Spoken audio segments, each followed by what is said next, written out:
Thank you for stopping by the Poop Dollar Podcast. Right now we have Richard Chassler. He's a talented, funny stand-up comedian. He's also an actor, and we cover a wide range of different topics, starting in New York City and then moving out to Los Angeles, working at the Paramount Studios, stand-up comedy. Cover a wide range of different topics. I know you're going to enjoy it. Subscribe to the YouTube channel and listen to us on Spotify or iTunes. We'll see you in the next video. I know I look Italian. I'm not. I'm half Jewish and half French, which means when I don't buy wholesale, I design myself. Thank you very much. I'm a New Yorker originally. How many New Yorkers do we have here? All right, 3 of us. We could take them, right? Where are you from? Yonkers. Nice. You? Westchester. That's like pussy New York. That's like, I'm from LA, where? Riverside.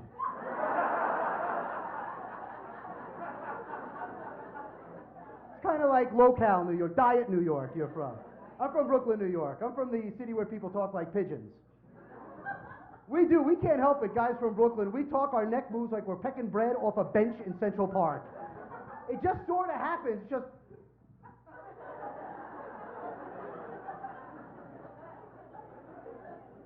And we hurt ourselves when we talk. Yo, Joe.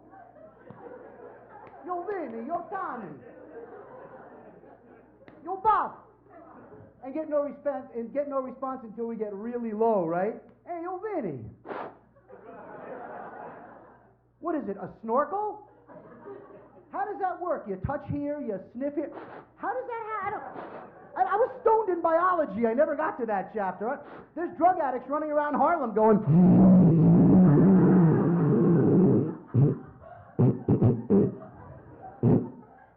Come on, let's all make that noise. Give it up for Richard Chassler, everybody. Wow. Wow. Somebody, does it bring back memories? What's the vintage on that bottle? I don't know, but you were at the Ice House in Pasadena. I love that place. Yeah. When you are in the club. Oh, wow. You can see where it used to be. Like, I could show you where it was, and the actual floor sticks up a little bit like that. Wow. Yeah. And it faced out towards Sunset Boulevard. That is amazing. Yeah. That's where I started in February of 86. Oh, wow. Nice, man. And did you just start going to open mics, or did you take a class, or what'd you do? I was an actor, and I was on a soap opera. Oh, okay. And I had gotten fired from that soap opera, and got a job at Paramount Studios as a guard. And my first job was guarding the dressing rooms on a TV show called FamilyTies. Wow. Met Mark Price. Yeah. Mark and I became friends. Mark played Skippy on FamilyTies. Yeah. You know Mark, Yeah. right? Yeah. So Mark was like, "Oh my God, Richie, you're so funny. You should do stand-up comedy." I go, "No, I'm an actor. I study with Stella Adler. I do Shakespeare in the park. I am not a jester. I'm not a comedian to be laughed and squawked at." And 3 weeks later, I was on stage doing my first 5 minutes at the Laugh Factory Tuesday night open mic, I guess it was. Mark got me on, and I was hooked. Wow. Immediate response, like being in the theater. Incredible. And like, I sucked for the first 2 years, but I killed my first time like everybody. Yeah. Right? Yeah. You killed your first time on stage. Absolutely. Absolutely. And then ate it for a year after that. Yeah. It's pretty bad. It's a weird thing. You tell people like, oh, everybody kills the first time they go on. And I don't know if it's because the adrenaline is running higher. You've got friends in the audience. Like, I'm not really sure Both of those. what that is. Both of those are true. You got tons of energy and you're bulletproof, and Right. maybe it isn't as good as you think, but you're just on this high, and it's so crazy, dude. Right? Yeah. It's I know. like nothing you've ever had before. Yeah. I mean, that's a powerful drug, man. They say cocaine's a hell of a drug. It doesn't hold a candle to this, Well, I did both in the 80s, and I will tell you, comedy is a much better high. Yeah. It's cleaner. Yeah, it's definitely... Yeah, it's Yeah, it doesn't hurt your nostrils. Your pockets wind up with more money, not less. Yeah. And when you wake up in the morning, you don't want to kill yourself. Sometimes. Yeah, unless of course you roll over and you're with that waitress nobody wanted to be with. And you're like, oh, what did I do? I know, dude. So that's crazy, man. So you've been doing it ever since. Mm-hmm. Wow. Yeah. This February, I celebrate my 35th anniversary, believe it or not, Eric. Wow. Congratulations, dude. Yeah. And I've known you 12 years now. Yeah. At least. Yeah. So wait, tell me about, like, how do you go from being on a soap opera to working at the gate at the Paramount?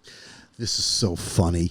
I used to have an act. Before I got to Stella Adler, I was studying acting with this acting teacher named Jerry Gordon in Van Nuys. And there was a kid in my class who was from, like, the town next to mine on Long Island. And we met in this class, and we became instant friends.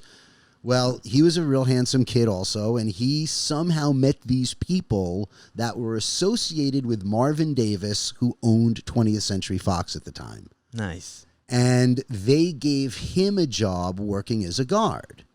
And he was working at this studio part-time, this studio just filling in, and then he wound up living with this man who was a security guard at Paramount who took in wayward actors. And it was nothing sexual. It wasn't weird. This guy's name was John Wells, and he was just this older dude who helped people get back on their feet. Wow. And so Mike introduced me to John, and John was like, you should get a job at Paramount. And he told me what to say, what lies to tell to get hired. And that's exactly what I did. I knew I wanted to act, so what better job for me than to be riding a bike around Paramount Studios? Oh, yeah, absolutely. That place is magical, huh? Dude, I was 20. Yeah. I was 20. I looked like, Scott Baio. I had big, thick, long hair. They made me cut it, and I was in a uniform riding a bike around Paramount Studios. It was crazy. Yeah, that is crazy, man. Yeah. I mean, The Godfather was from Paramount, right? I used to go into the set lockers, and I became friends with the guy who ran the film vault, and we would sit and get high, and he would roll outtakes of The Godfather for me. Yeah, in the film vault, he would pull film out and roll outtakes for me. That's amazing. Oh, yeah. Dude, I was at Paramount maybe like 4 months ago, and that place looks like it hasn't been remodeled since Good. It was like, Good.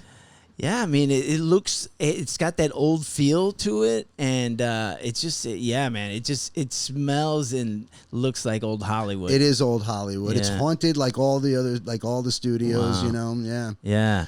But it's a special place to me. I worked there for 2 years. In fact, you asked about doing open mics. When I started doing stand-up, there were only like 20 open micers in L.A. Yeah. Literally. Really? Yeah. There was just a handful of us, and we would show up at the Laugh Factory on Tuesday nights, the Comedy Store on Monday nights. We all knew each other. We all got on. Yeah. There was only literally like 15 or 20 of us. There weren't a lot of comedians back then.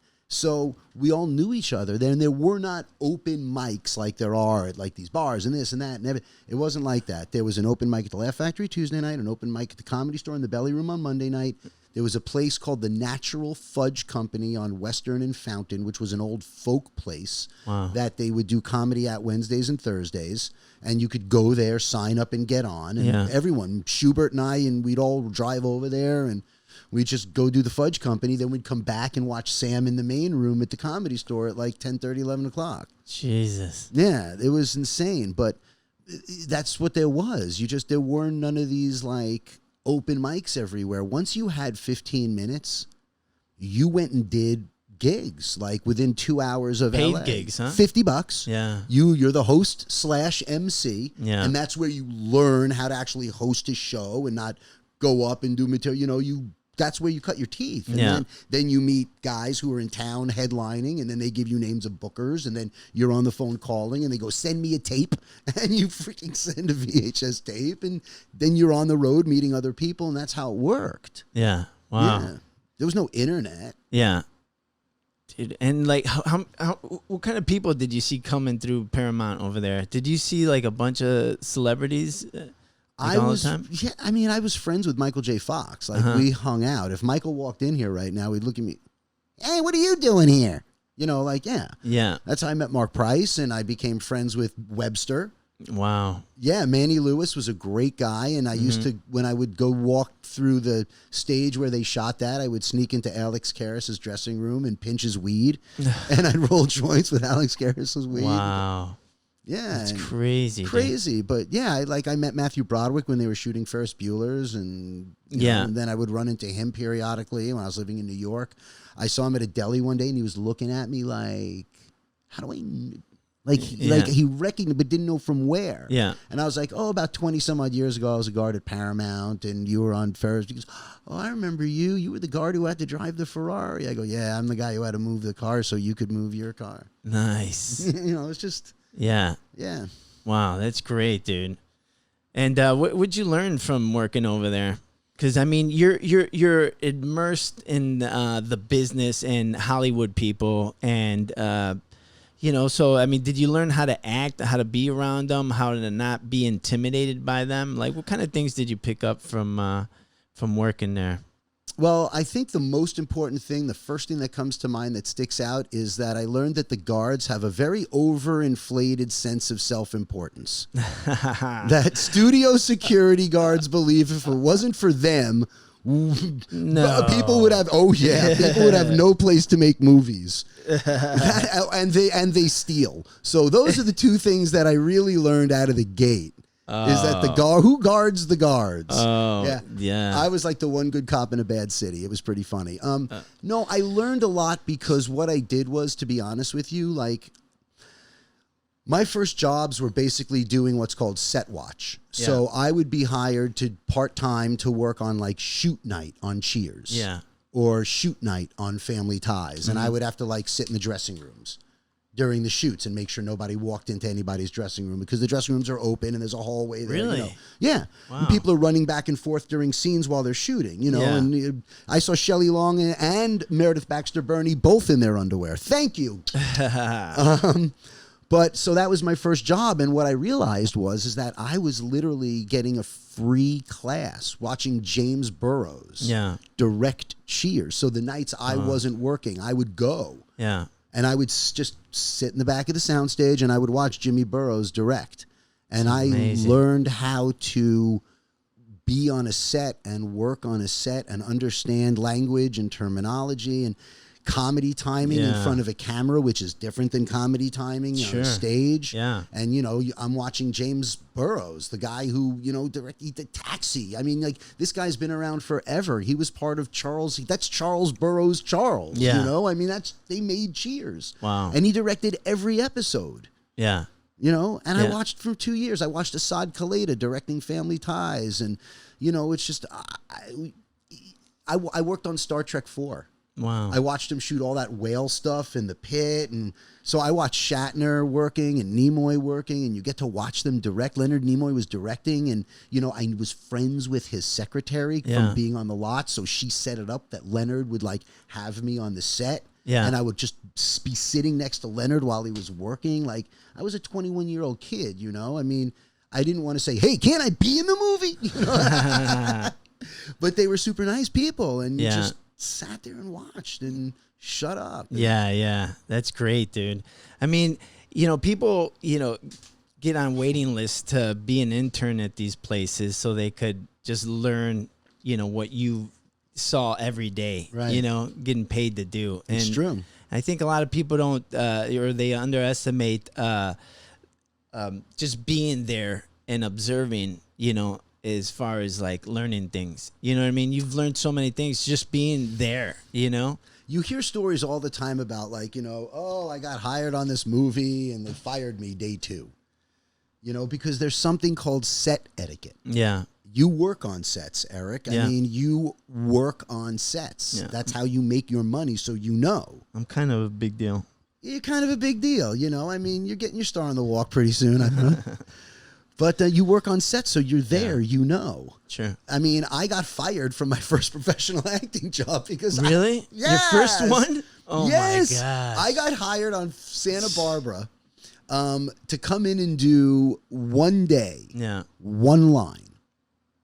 No, nothing, sorry. Yeah. That was the line. Wow. And it turned into they liked me and I was nice and whatever, so I got a few more days' work. Yeah. Okay? So I had no management. I was 19, maybe just turned 20. I had been studying acting with this guy who was attracted to me and was kind of managing me, but not really. And it was a weird thing, you know what I mean? So my roommate's friend was the casting director for Santa Barbara, hired me on Christmas Eve to come in like January 3rd. Yeah. First day back to do this thing, right? Yeah. So I do it. It's very cool. They asked me to come back a couple more times because the role was the friend of the lead kid, right? Yeah. Who had disappeared. So I'm with Rory Calhoun and Robin Wright before she married Sean Penn. Yeah. You know, wow. there are all these right? So I'm watching them all. And on a soap opera, the director is not on the stage. Like when you're shooting a sitcom or you're shooting a drama, the director's right there. They're up in a booth. Right. You know? Yeah. So you can't see the director. You talk to him through the camera. Right. Well, we shot a scene and I don't know. I didn't love it, but who the fuck am I? So I looked dead into the camera and I'm like, hey, Phil, I wasn't really feeling that. Do you think maybe we can go back? I can give you something better. I'm a day player. Yeah. Right. Jesus. Total day player. Like, who am I? But I saw everybody else doing Yeah, that. yeah. You know and what you're I on a mean? first name basis with this guy already. No, I don't know who he was, but I thought he was the director, whatever his name was. Right. But I just thought, like, all right, everyone else is asking for retakes. Yeah. All right, hey, Phil. Right. You know, like, fired. Yeah, yeah. Jesus. I didn't know. Yeah, you know, yeah. day players, shut up, go work and leave. You Right. don't ask for retakes. You're Yeah. not in that position to Yeah. say to the director, Yeah. I can give you something better. Right. If they ask you, that's Right. one thing. Yeah. But I was, like I said, I think I had just turned 20 maybe. I was like, looked right into the camera when the guy says cut and the bell rang. And I was just like I was Rory Calhoun or Yeah, something. yeah. That's hilarious. Yeah, dude, working in, I've worked on General Hospital, and they do one or two takes And done, move on. and they That's move it. on. Yeah, That's it. so I could imagine what they were thinking when you're like, yeah, let's hold up production and do this one more Yeah. time, because they're like, who are you? Exactly. You know what I mean? I don't Yeah. even think the guy knew who I was. Yeah, you know, yeah. I mean, you're like that guy who shows up. You got less than 5 lines. Yeah. You know, I was Right. lucky to get a few more days Sure. of work out of 1 day, 1 line. Yeah. And I'm like, hey, exactly. Well, you're going to cost us money? Yeah. Oh, no. Yeah. Oh no. Yeah. That's so funny, and that's what it's all about, man. People don't realize the business part of show business. It You know really what I is mean? a freaking business. Yeah. And we're idiots for even thinking that it's a viable way to make a living. Yeah. Like, what do you think? You're an artist. You might as Right. well paint paintings like Van Gogh, cut your ear off. I know. It's brutal, dude. Like we don't know anything about the business. We're so wrapped up in the show, dude, and the art, you know. I know. And it's- that's what hurts us. But like we can't do anything about it. That's who we are. It's very difficult to. They always say, you know, like, oh, you're your best agent. Yeah. You know what I mean? You're Yeah. your best publicist. Uh-huh. But like, where do we get those skills from? Yeah. Do we steal them from people like I did? Hey, Phil, you think we can get it? You know what I mean? Yeah, What yeah. do you do? How do you know how to do that stuff? I'm a freaking actor. I've been acting since 1st grade. Wow. I slept in my car so I could pay Stella Adler money to train me because I couldn't afford her and an apartment. Wow. So I lived on the street for a year Jesus. so that I could train with Stella. Uh-huh. Yeah. Wow.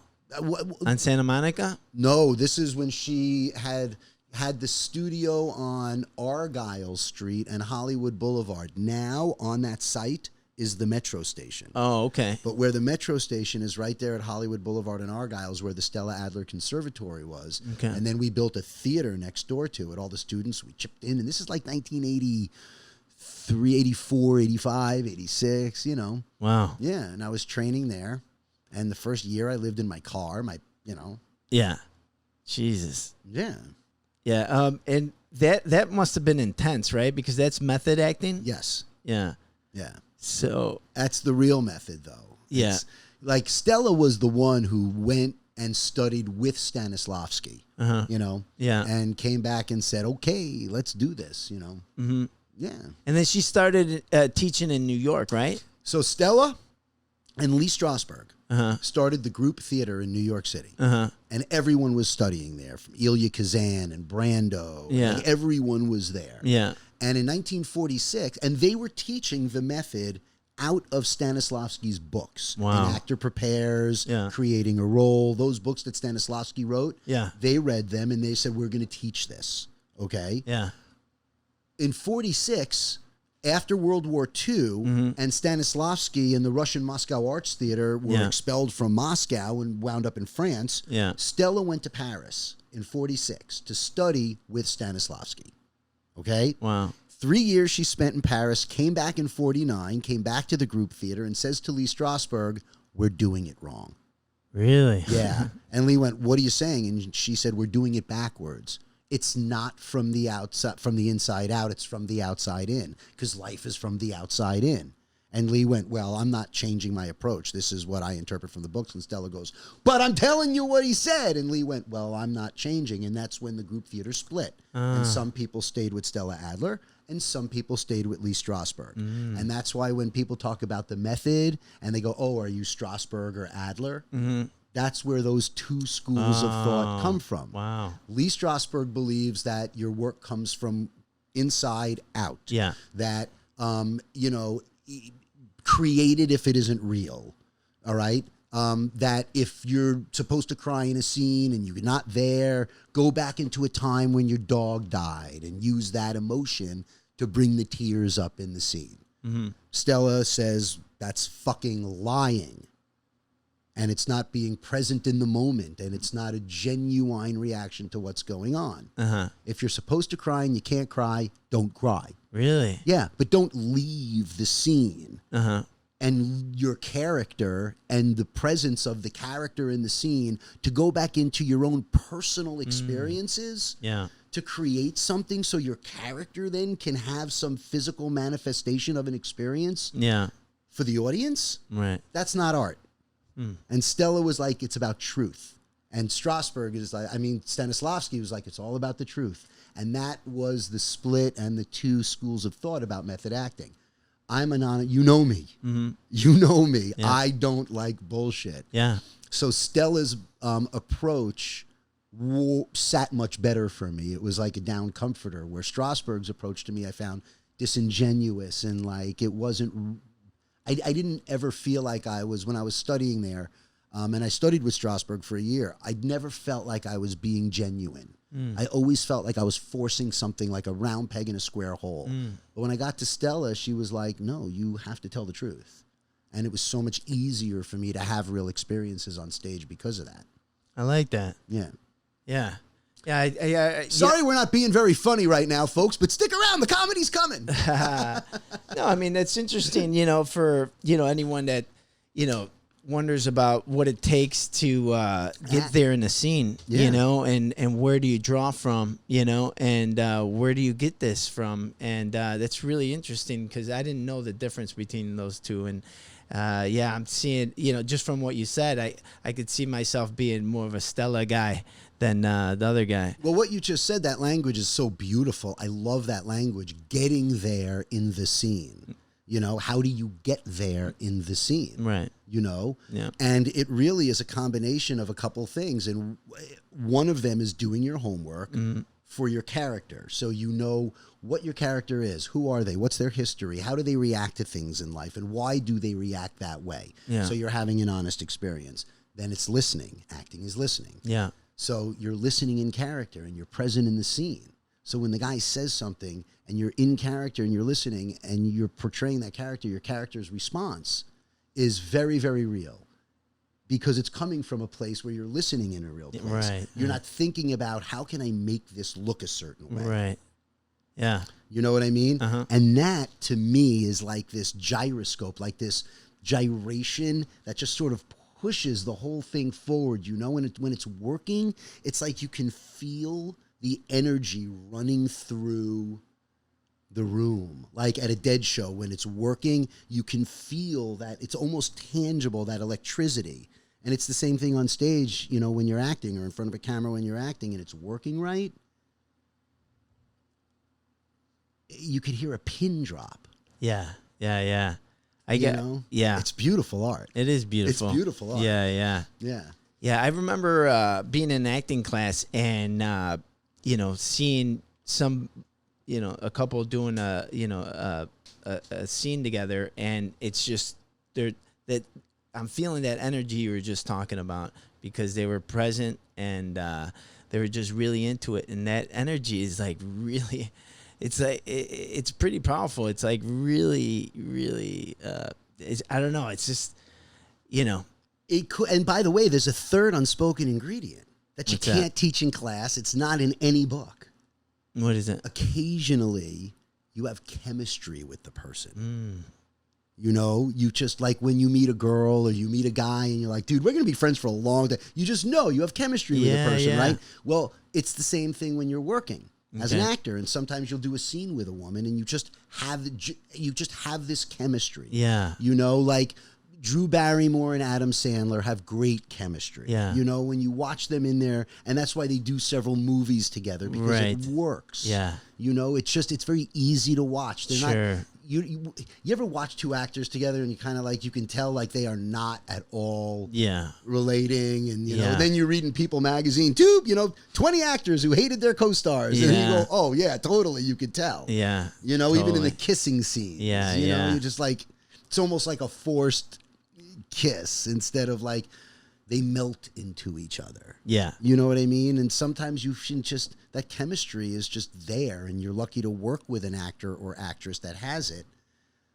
And it just takes it's like that third eye, that other thing that adds to that experience that makes getting there even easier, because there's like that understanding of each other on a humanity level because of that chemistry. Yeah. It's weird. It's That is weird. That is so weird. That just made me think, though. Do you think there's any chemistry between the stand-up comedian and the audience? 100%. Right? Every night on stage. See, you know me, I'm a big Grateful Dead fanatic, right? And I work very free-form in my stand-up. And every night on stage is different, at least for me. Some comics go out, they do the same act, it's the same thing. They do the hour, the 45, whatever, thank you, good night, and they walk off. And I don't even know how those guys have fun on stage when they keep the fourth wall up. And they're just doing the show, and it's all written, and they're done, and thank you, and good, you know what I mean? With no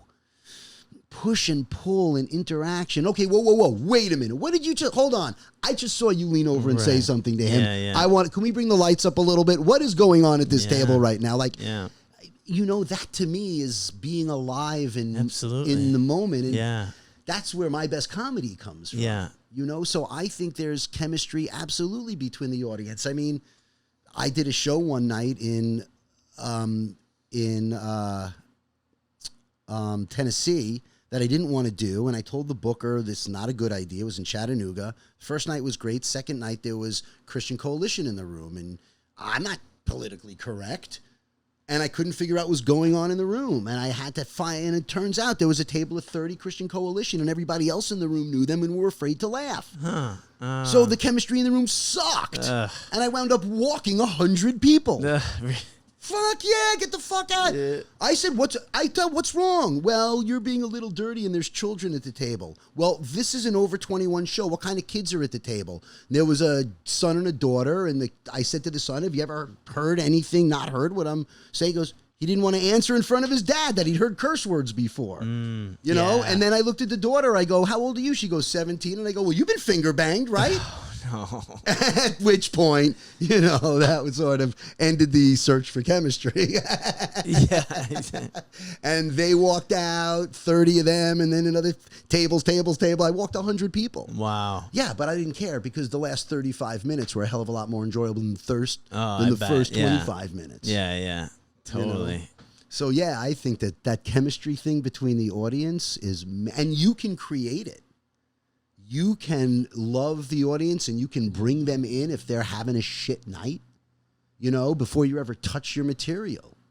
You can walk on stage and go, I know there's something weird in this room right now. Yeah. And you have the absolute freedom as a comedian to fix the chemistry in the room. Yeah. To get people on the same page. Yeah. If you're seasoned and know how to run the room, you can do that. Yeah, but I believe absolutely. Tell me about it. And I've seen it happen. I've seen you do it. You know, at the scene in North Hollywood, you know, talking about a little dive bar, right? Where like hell is breaking loose right before you get up. You know what I mean? And I love that place. Right? I mean, but you know, like you're seeing the destruction and all this, and you're like, well, I'm next. I'm next. And then when you get up there, I mean, you're not gonna let what you just saw, you know, affect what your performance or what you're gonna do up there. And I, you know, like, you know how some people they're already defeated before they get on stage, dude. Right. And I've seen people who are like, I Right. can't, you know, no, you know, and I've seen, you know, hell on stage.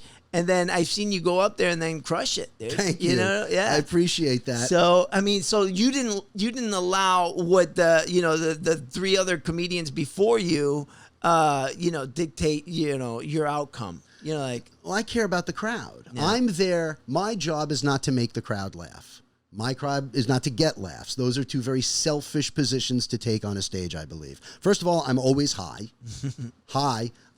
So to make an audience of 600 or 60, yeah, have to do something. Yeah. To me, is far too much responsibility. I can't go on stage with a head Right. that heavy. Like, I got to make these people do something. Right. So that's, I know it's semantics, but I can't look at it that way. And the getting laughs part to me is so selfish. Like, oh, I'm going to get laughs. Right.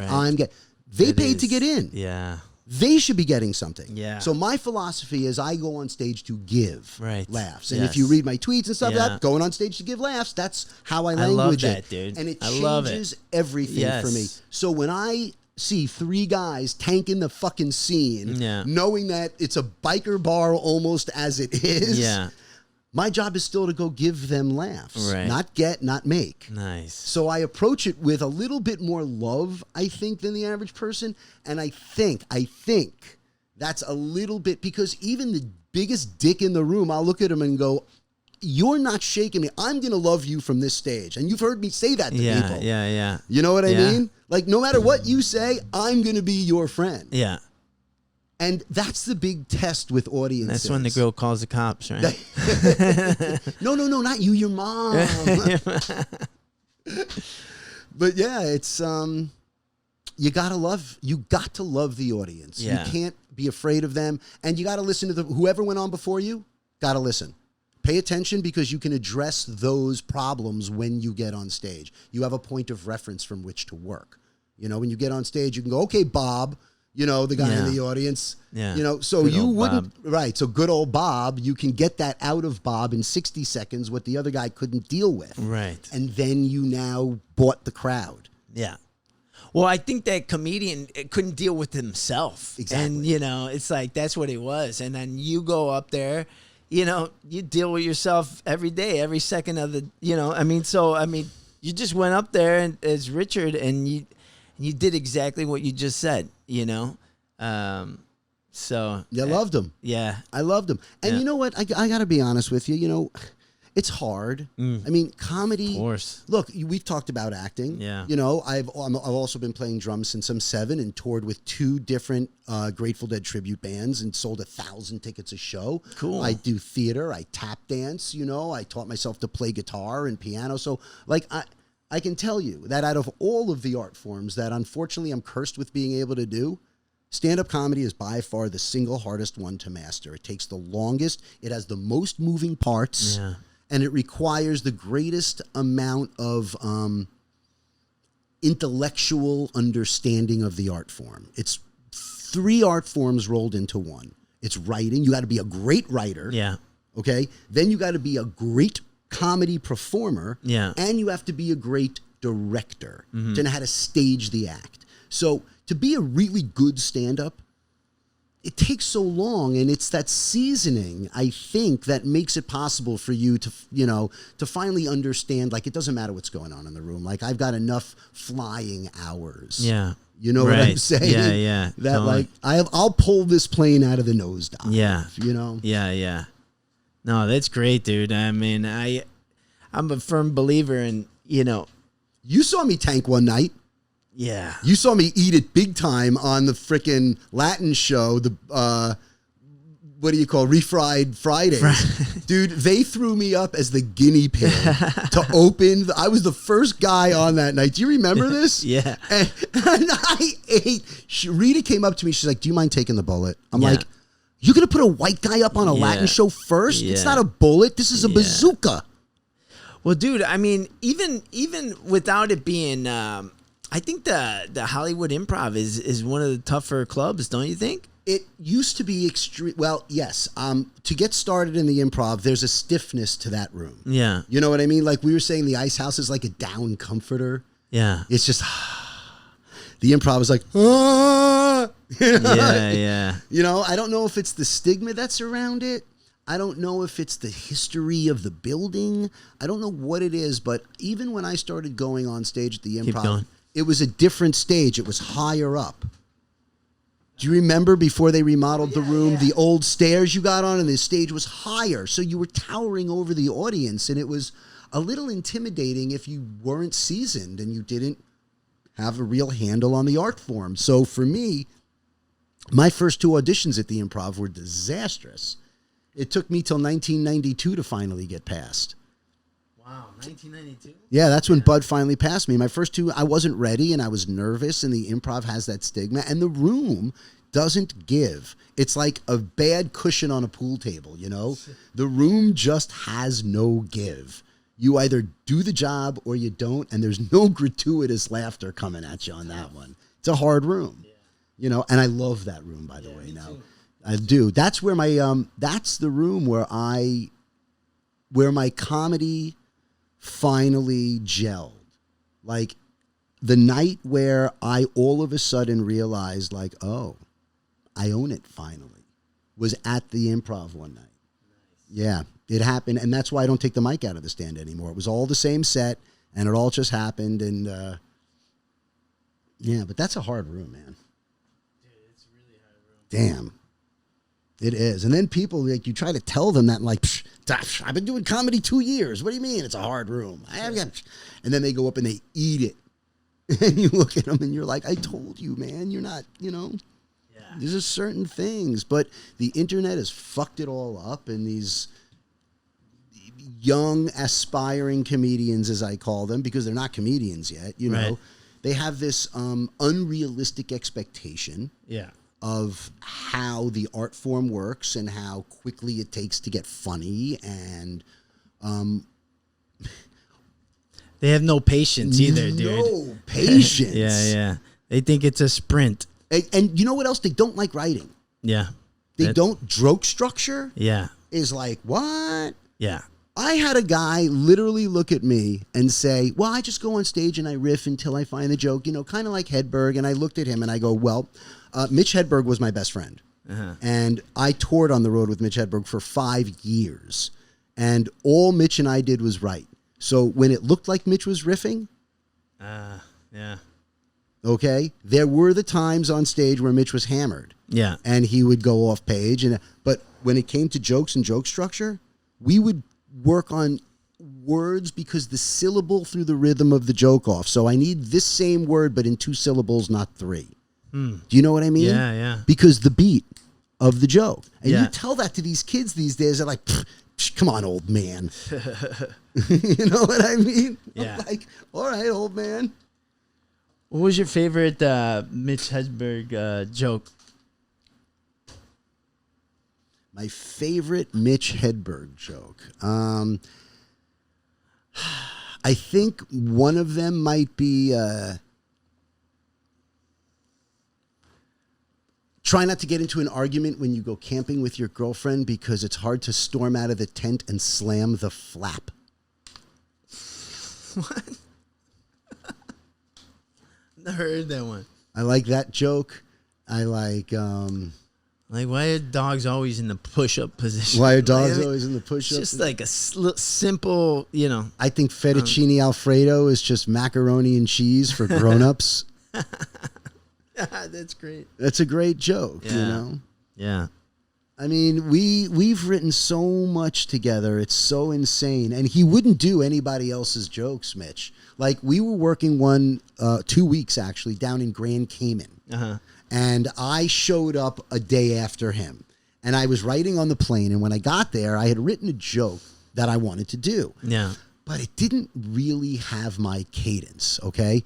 And I said, I'll tell you the joke after the story. And I said to Mitch, after, when we got back to the condo after the first show, I was like, dude, I got a joke that I think is perfect for you, and I really, really want to give it to you. And he goes, man, Chassler, I'm not going to do that. I go, Mitch, I'm telling you, this is a very you joke. And you can take it and spin it or do whatever you want. He goes, man, I'll tell you what. You do the joke tomorrow night on stage. If that joke gets a laugh, then I will not do the joke. But if the joke does not get a laugh, I will take the joke and I will do the joke. Nice. So I went on stage and I did the joke and it ate shit. It fucking laid there. No matter, and I worked it in at a point where I just could do the joke and just fucking out of the blue, jokey joke that I couldn't sell. So Mitch, I gave it to Mitch. Mitch did it the next night, and of course, in Mitch perfect fashion, the joke kills. The joke is very simple. If you ever get caught going through an airport with LSD in your briefcase, you can just tell them you're going on a business trip. Oh, hell no. Well, I couldn't sell that joke, but Mitch could. It's a perfect one-liner for Mitch. He just laid it out. Boom. Hey. And the joke freaking killed. Yeah. So Mitch did the joke every night we were in Grand Cayman. Last night, we're in Grand Cayman. Mitch hands me a piece of paper. And he goes, here, man, this is for you. And I'm like, what? He goes, open it. And I opened it, and he had written the joke down on it. And I go, what's this? He goes, I'm giving you back your joke. I'm done with it. Oh, wow. I go, what? He goes, I told you I would do it, but I'm not keeping it. Mitch, you couldn't do that. Mitch had to write his own material. Wow, that's great. Yeah. Wow. Yeah. Yeah, he was, so that's the thing. When I tell people, I just riff like it. No, Hedberg could riff because he was seasoned. I riff because I'm seasoned, but you better believe that it was hours upon hours upon hours of joke writing that gives you that ability to leave your act and come back. You got to have something to come back to. Right. Yeah. Right. I don't want to watch some newbie with no seasoning go on stage and try and riff his way through a set. Yeah, that's you the worst. Kidding me? That's like watching a guy. So when someone comes to my house and they don't play the drums, but they want to sit at the drums and pick the set. Yeah. It's nails on a fucking chalkboard. Oh, wow. It's because you're listening to someone who can't play the drums bang your drums. And you're listening to someone who doesn't know how to do comedy yet bang the drums. Oh, Jesus. Yeah, that's a good analogy. And that's exactly what it's like, dude. Yeah. Mm-hmm. You know? Yeah. That's why you have to suffer through all these rooms, because you have to work this stuff out, man. Like you can't bring out that garbage onto a main stage, and right. Not only that, but you got to know who you're working to. Even at the scene or the park, and you're doing those bar show open mics, right? Yeah. Or even when you're a newbie and you're doing those open mics, right? They're telling jokes to their friends in the back of the room. Yeah. How the fuck is that going to help you? If there's two civilians in the room that aren't comics, work the two civilians. Yeah. Forget about everybody else in the room. Your idiot friends are just as inexperienced as you are. Yeah. The hell are they going to tell you? Yeah. The only person that's going to tell you if a joke is funny is a civilian who laughs at it when you tell it from the stage. Yeah. That's it. Yeah. Because what do? We hear a funny joke from the back of the room. What do? Well, we're silent. What we just go, oh, that's funny. Yeah, yeah. We don't laugh. We just, right. Oh, that's funny. Right. Damn, I wish I wrote that. Right. Oh, right. that's a good joke. Yeah, we intellectualize the joke. Yeah, right. For sure. Yeah. Very rarely, Kindler. If Kindler's on stage, you might hear me belly laugh from the back of the room, Yeah. It's so hard. Comedy is so hard. Or Brody. I think Brody was like, like I could still laugh even after hearing it 1,000 times. Me too, dude. I can always laugh at Brody. Yeah. Because, again, Brody, like me, and we used to talk about this a lot, Brody's delivery was never the same twice. Brody, like me, was very much an in the moment, in the mood kind of guy. If I'm in a mood when I go on stage, that's the mood you're getting, unless it breaks through my set. Yeah. Brody was very much that guy, too. He didn't fake it on stage. Yeah. Yeah. He never fucking phoned it in. Yeah. And he told you what it was going through, I love honesty. That's why, Yeah, yeah. That's why I don't like you know, the bullshit comics. Yeah. No offense to all you bullshit comics. You know, smart, funny, original. You know, seasoned, worked out. You can tell, you know, like, I love Whitney Cummings. Yeah. You know, Whitney's funny as fuck, even off the page. Yeah. Sarah, funny as fuck, even off the page. You know? Yeah. It's just, you just know. Yeah. And they put in the work. I mean, those people that you just mentioned, dude. I mean, I seen both of those grinding. You know, Sarah, since I'm 20 years old. Since she's 20, It's work and work. I was out, literally, I swear, Eric, the first 2 years, 7 nights a week. I was either at an open mic, which were only 3 or 4 of them. Then, because Mark Price started me and got me in at the Laugh Factory, that was like where I'd hang every night. So I would always wind up at the Laugh Factory, and I would sit in the back of that room every night waiting for the last guy, and then I'd be, come on, Jamie, can't I do 5? And Jamie would finally throw me up after, like, the busboy at Greenblatt's got a spot, and, you know, the street sweeper got a spot. But you hang in, and there's 2 people left or 3 people smoking cigarettes at the lone table against the stage, and that's what you work to, you know? And that's how you cut your freaking teeth. Yeah. You know? Yeah. These guys, none of them want to MC. None of them want to host. No. The entitlement that the internet has given artists. Yeah. And I don't think it's just comedians. No. You know? Yeah. Yeah. No, it's totally true, man. You know, people want to, you know, take shortcuts, dude, and they want to cut in line. Yeah, I heard Sam Tripoli say that. And, you know, because comedy is hard, you know, and these motherfuckers, you want to skip the line, dude. They think it's easy. They go, oh, look, I see these people, you know, doing it. It must be easy. Oh, I'm going to do an open mic. Hey, I did an open mic. I must be a comedian. Yeah. You know, it's not easy. Yeah. You know, and the minute you leave L.A., here's the thing. They're writing localized comedy. You're right. They're not writing universal comedy. Right. You know? Yeah. The minute you leave LA and go tell your jokes in another state, you're going to find out that 75% of what you've written is incomprehensible to somebody in Kenosha or Grand Blanc, Michigan, or, you know, Lake of the Ozarks, Missouri, or Erie, Pennsylvania. Yeah. You have to learn how to write universally funny stuff. Yeah. Yeah. You know, nobody cares about the Beverly Center or the Grove. Yeah. What do you? Hey, you ever go to the Grove? Totally. Well, you don't have that here, but it's this place in LA. Now all of you. Really? That's how you're going to... I know. You know I know. Oh, dude. Hearing that is just brutal, dude. You know? Like, here's a local reference from L.A., but I'm going to use it here in Utah. Exactly. You guys will get it. But first, let me tell you about the place and waste 3.5 minutes since your attention span is only 7 seconds. Right. Yeah. You know? Yeah, yeah. Or they talk about the industry in their audition, which like these people give a shit or they can't relate to, and it's just like jokes. Yeah. And no matter what you tell me, no matter what any of these people tell me, well, comedy's changed. People don't really want to hear jokes anymore. Okay, that's not true. Okay, people don't go to comedy clubs to cry, or to read books, or to sit and wait for you to find the punchline. Yeah. They go expecting to hear punchlines. Right. That's why the name of the club is called The Punchline. Yeah. Totally. You know? No, I know. This searching and meandering and alternative comedy. To me, alternative comedy is drama. Yeah. You know what I mean? Yeah. Them working out their daddy issues.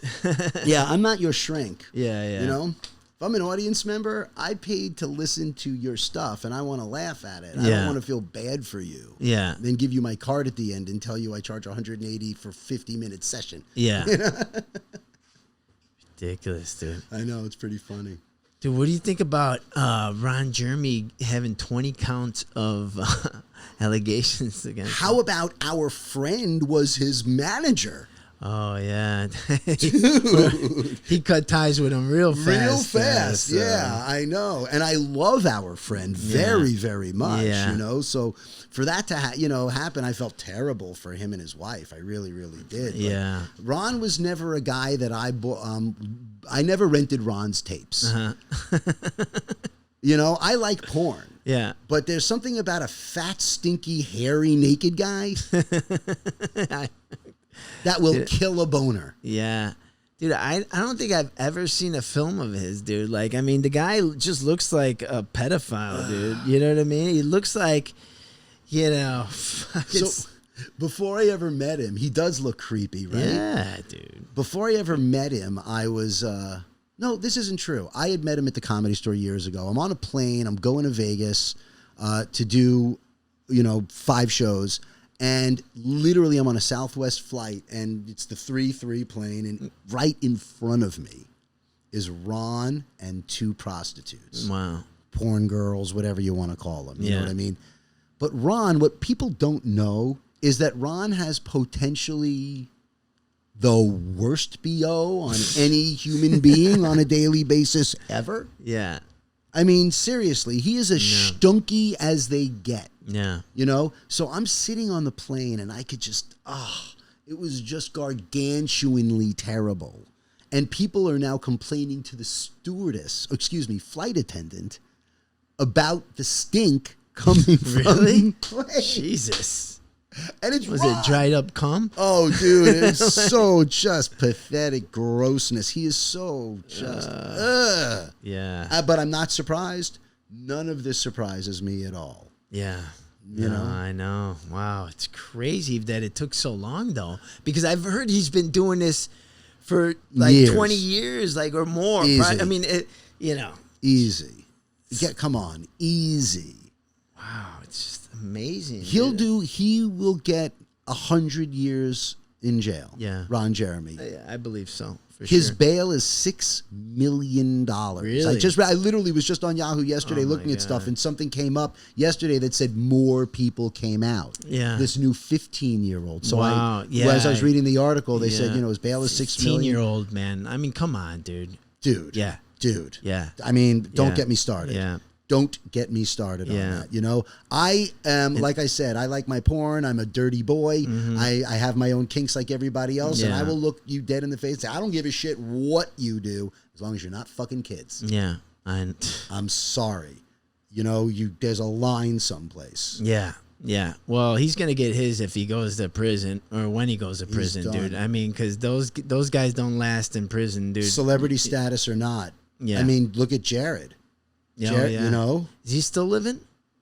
He apparently, I think he's still living, but he got put into segregated thing because remember they were attacking him. They were right? beating the shit out of him. Nobody cared how good that I remember sandwich was. Oh, Nobody cares about that sandwich, Jared. oh, yeah. You travel to other countries, dude. Yeah, that's bad stuff. Not only that, dude. I mean, he was made a millionaire by that fucking company, dude. A millionaire, dude. He had all the he's money now in a the world, nothingaire. dude. Yeah. Nope. Now But he's a I mean, think nothingaire. about. Because that reminds me. That makes me think of Epstein, and that guy had all the resources, all the money, at his fingertips, and just imagine, like, all the power that these people have, dude. So they could get whatever they want, dude. So like on a silver platter, bro. Just think about that. I dude. know. So like he snaps his finger. He's like, yeah, I want a 12-year-old, Thai girl with red hair. I guess that's by the way, if you're surrounding yourself with those kinds of people, eventually the hammer's got to come down. Yeah. You can't keep that shit under wraps forever. No. You just can't. I mean, look at Vince. Do you remember Vince Champ? I don't know. It sounds familiar. Vince Champ was a stand-up comedian Okay. in the 80s and the 90s. All right. Black guy, but a sweater Cosby black guy. Hi, how are you doing? Vince Champ. Nice to meet you. Nice. Yeah, Argyle sweaters. Yeah. Total, I don't know the terminology I'm allowed to use now, so I'm Yeah. avoiding all of it. But Vince, hi, how are you? Vince Champ. Nice to meet you. Vince was a serial rapist. Vince is in prison right now and will be for the rest of his life. Vince would go do college gigs and then rape girls on the college campuses. Wow. Okay? And one time he was doing a gig and the girl ripped off his ski mask. And it was the comedian. Wow. So when they finally arrested him, they ran searches back to unsolved rapes on college campuses. And what did they find? That Vince had performed on lots of these college campuses where there were unsolved rapes. Yeah. And Vince got nailed with something like 17 or 18 rapes. He was a serial rapist. Yeah. Nicest guy. I knew the guy. I shared a hotel room with him at a gig when I was featuring and he was headlining. Seriously. Nicest guy. You would never, ever know. No. Vince Champ. Hi, Vince Champ, serial rapist. Nice to meet you. Yes. How would you know that? He didn't wear the ski mask around the apartment? No, I guess not. It wasn't not in the hotel room. No. And it's funny because it wasn't his opener. You'd think he'd walk out and be, hi, Vince Champ. Break the ice. Dude, You like the ski mask? Funny thing about the ski mask, I got it at the dollar store. Exactly. Funny thing happened to me on the way to the gig. I raped some girl and got 99 years in prison. Yeah, that's crazy, dude. Crazy. Yeah. I mean, look, without naming names, we know comedians who have had issues brought up because of behavior. Yeah. You know? Yeah. And it's not okay. Yeah. You know? And I've been as promiscuous as the next guy on the road. Coming off a soap opera, being on the road. I was like a Beatle. Yeah. But nobody will ever say he did this or that. You know what I mean? Like, you just... There's a difference between being a normal person and no, okay, nice to meet you, and moving on and going, no, what do you mean? No. You know what I mean? Like, snap. Yeah. Yeah, I don't know what these people have. I mean, and it's so funny, man. Like, after seeing all these people get busted, you're starting to see a pattern here. Like you just mentioned this one guy, Cosby sweater, like clean cut, right? Hi, like this guy can't be a rapist, you know what I mean? But that's a little too clean cut, and there's a question mark that comes up, right? What about the actress that was on that TV show that was part of the Nexium thing, Allison Matt, what was her name? The actress that was on the TV show that got swept up in the cult? Oh, it's not the Remedy girl, not the Scientology? No, not Scientology. It's the other one, New Nexium, I think it's called, or Nexus. I can't think of the actor's name. But there was this actress from a Smallville. She was on Smallville. Smallville, yeah. Yes, she was on Smallville and got wrapped up in this cult thing and wound up like being a predator and getting these women to come in and be part of the cult. And then, she apparently, the trial is going on right now. Wow. That's crazy, dude. I mean, I think there's a weird thing that's got to snap in like where your perversions take you over a legal line. You know what I mean? Yeah.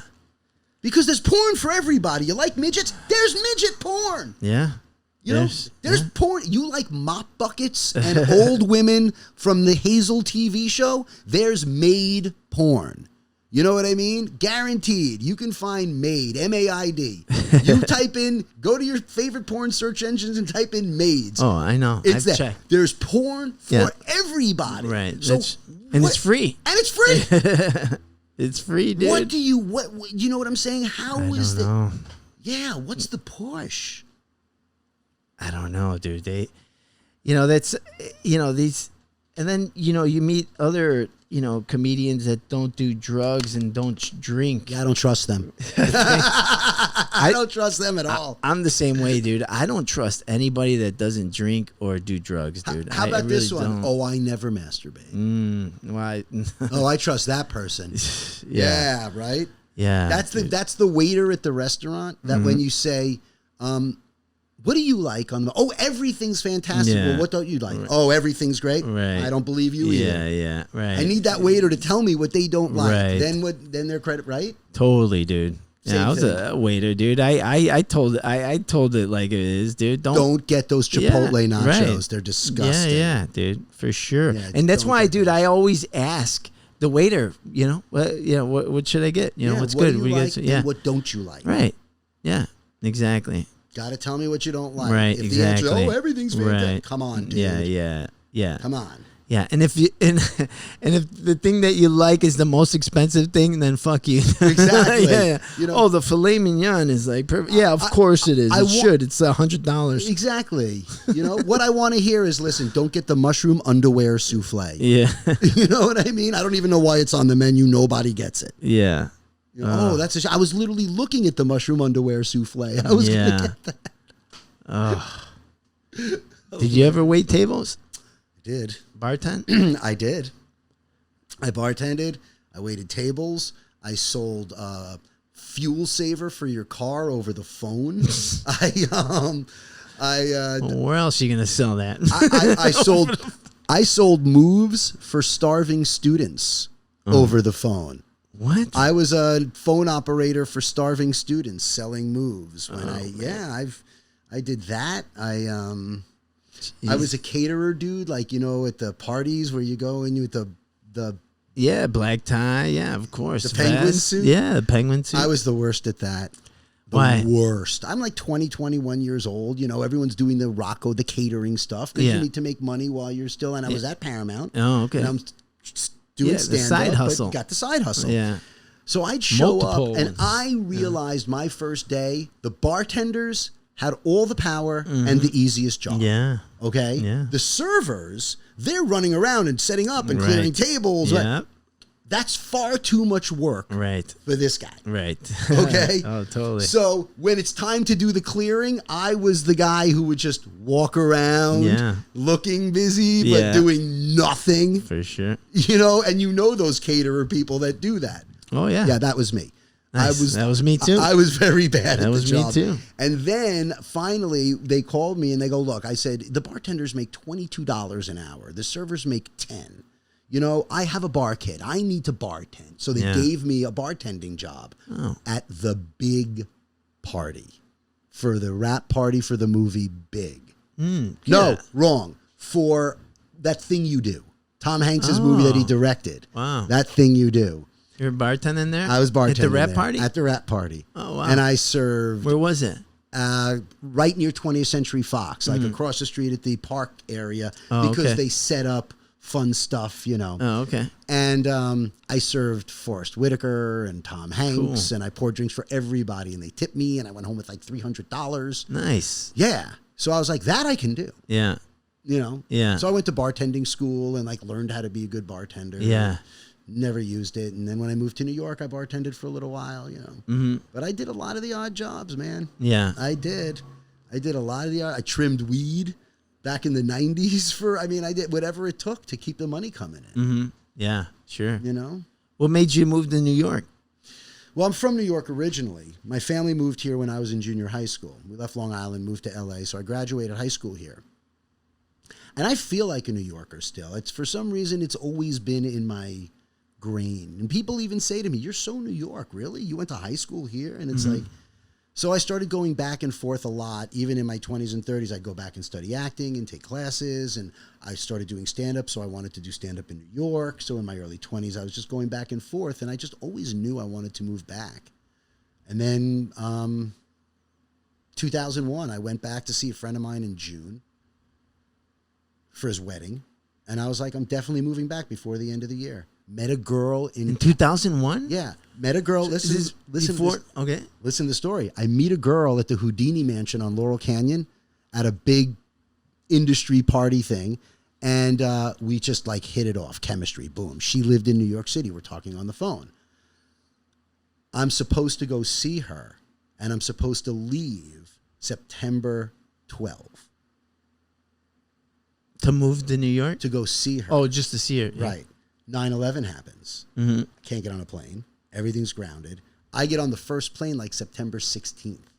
Literally, I was on the first flight out of LAX to New York. That's how bad. You're like, I'm going. Yeah, I gotta see this girl. Dude. Holy dude, you flew on September 16th? First flight out of LAX Ew. I was on. And the dude sitting next to me, literally as we're like taxiing out to the runway, the guy leans over to me. I just hit this, but I think we're okay. Yeah, we're good. The guy leans over to me and he goes, hey, listen, if anything goes down, I got your back. I go, you got my back? No, pal. If anything goes down, I'm in the back of the plane. You don't want my back. I'm going to lead you astray. But literally, the guy says that to me, like, if anything goes down, that's hilarious. I got your back. I don't want anything to go down. I just want to get to New York City, So I got there September 16th. I was supposed to stay like 5 days. I stayed 8, came home, held a garage sale, sold everything, moved back to New York October 16th. Wow. Literally. A month after 9/11. It's crazy, dude. Terrible time in the city. It was horrible and sad and depressing. And back then, Where'd you move to? the West Village, I got an unbelievable deal on an apartment in a I doorman bet, dude. building. I bet, dude. I had the sickest apartment in the West Village in a doorman building, like ridiculous. Because I bet a lot of people fled New York. They did. Right? So They did. People it's left. What's happening right now in L.A. And you're seeing rents go down and because people are leaving L.A. Never a better time to buy property. Uh-huh. Never a better time to move if you want to reduce your rent. Right now? Right now. Yeah. Seriously. But never a better time to buy property. That's for sure. Yeah. Yeah, that's what happened. I got a killer apartment right in the West Village on 13th and 7th. Doorman elevator, 22 stories, all utilities included, $1,300 a month. Like I was living like a king in New York City. I bet. Yeah. Yeah. Dude, that is crazy. Who moves to New York after 9/11? Dude? Chassler. Asked me why I moved back to L.A. Oh, why'd you move back to L.A.? Met another girl. Oh. Jesus. Yeah, I was pitching this woman a show. She worked for Mark Cronin at the time, who had developed Flava Flav and Rock of Love. Yeah. Those were his shows. And so I was pitching his development executive. She hit on me in the pitch. We wound up, I flew to L.A. to see her, went back to New York, sublet my apartment and moved back to L.A. Damn you, women. When was that? Were you 05. 05? Yeah. Oh, okay. Yeah. Yeah. Yeah, that's when I started comedy. And yeah, it's crazy. So I met you probably shortly after that. I met you in 08 at the Ha-Ha. Yeah. And you were doing stuff about like Mexican gardeners. Yeah. And leaf blowers, I remember. Yeah. And yeah, you were like a really nice guy. You were hosting that night, I remember. Yeah. You brought me up. Yeah. Yeah. That's where I met you. You were about 3 years in. Wow. Yeah. Well, now you're seasoned. Now you've had your comedy bar mitzvah and you're a man. I'm just kidding. Yeah, and I used to see you all the time at the Improv. I used to like going over there, before they remodeled the bar, dude. Remember how great that was, dude? It was so amazing.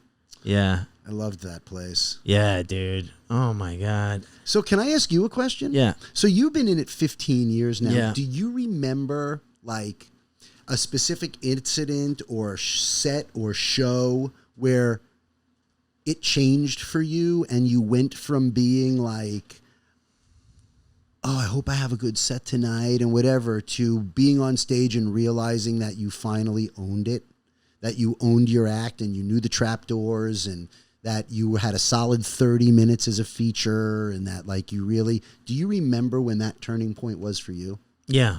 When was it? Well, here's the thing, though. It ended up turning again because I realized that person was not me. Interesting. So interesting. Yeah. I love that. Yeah.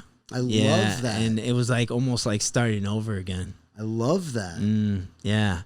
And because when we first start out, like we're an exaggeration of ourselves a little bit, because we're just dude, I was an actor acting like a stand-up comedian, like what I thought. Like I was going on stage my first 2.5 years. If you look at my videotapes, hey, how you guys doing? Like I was acting like I thought a stand-up comedian was supposed to act. Sure. I couldn't even get out of that for 2.5 years. Wow. You know what I mean? Wow. Yeah. Yeah.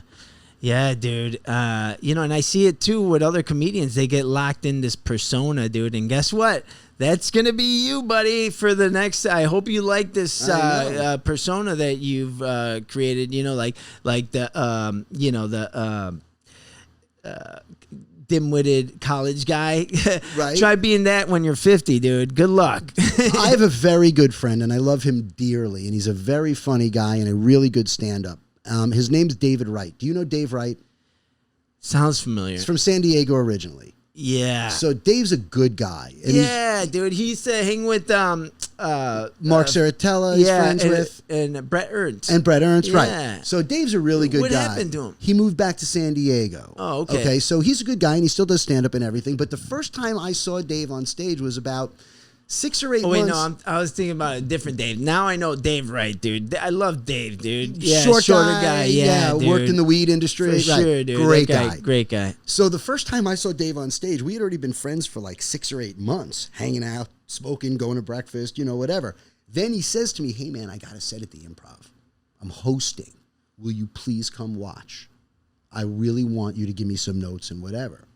So he went on stage, and all of a sudden, this guy with a Southern accent came out, and I was like, what the who is this person? So I watched him, and he came off stage. He goes, "What'd you think?" I go, "I think you have a Southern cousin."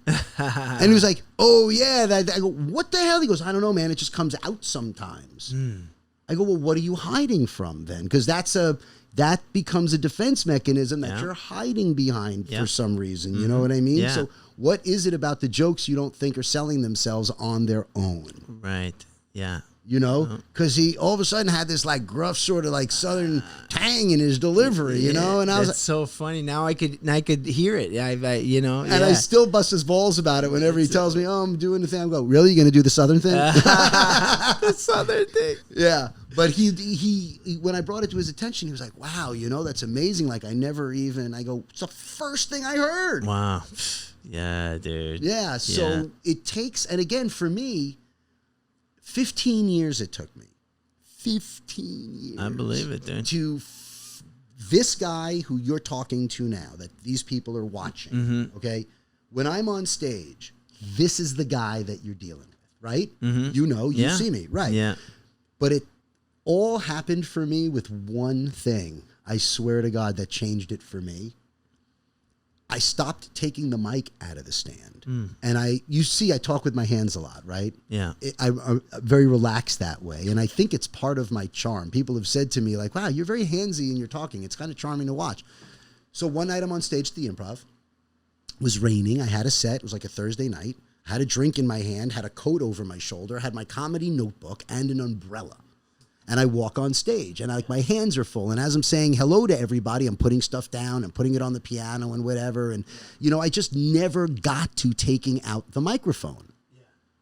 And all of a sudden, I'm having this crushing set on a rainy night, and I couldn't figure out what was going on. And then all of a sudden, I realized I could see both my hands moving while I'm talking. And I realized I wasn't holding the microphone. I had a new level of relaxation that I had never had before, because for some reason holding the mic turned me into this half stand-up comedian, half man.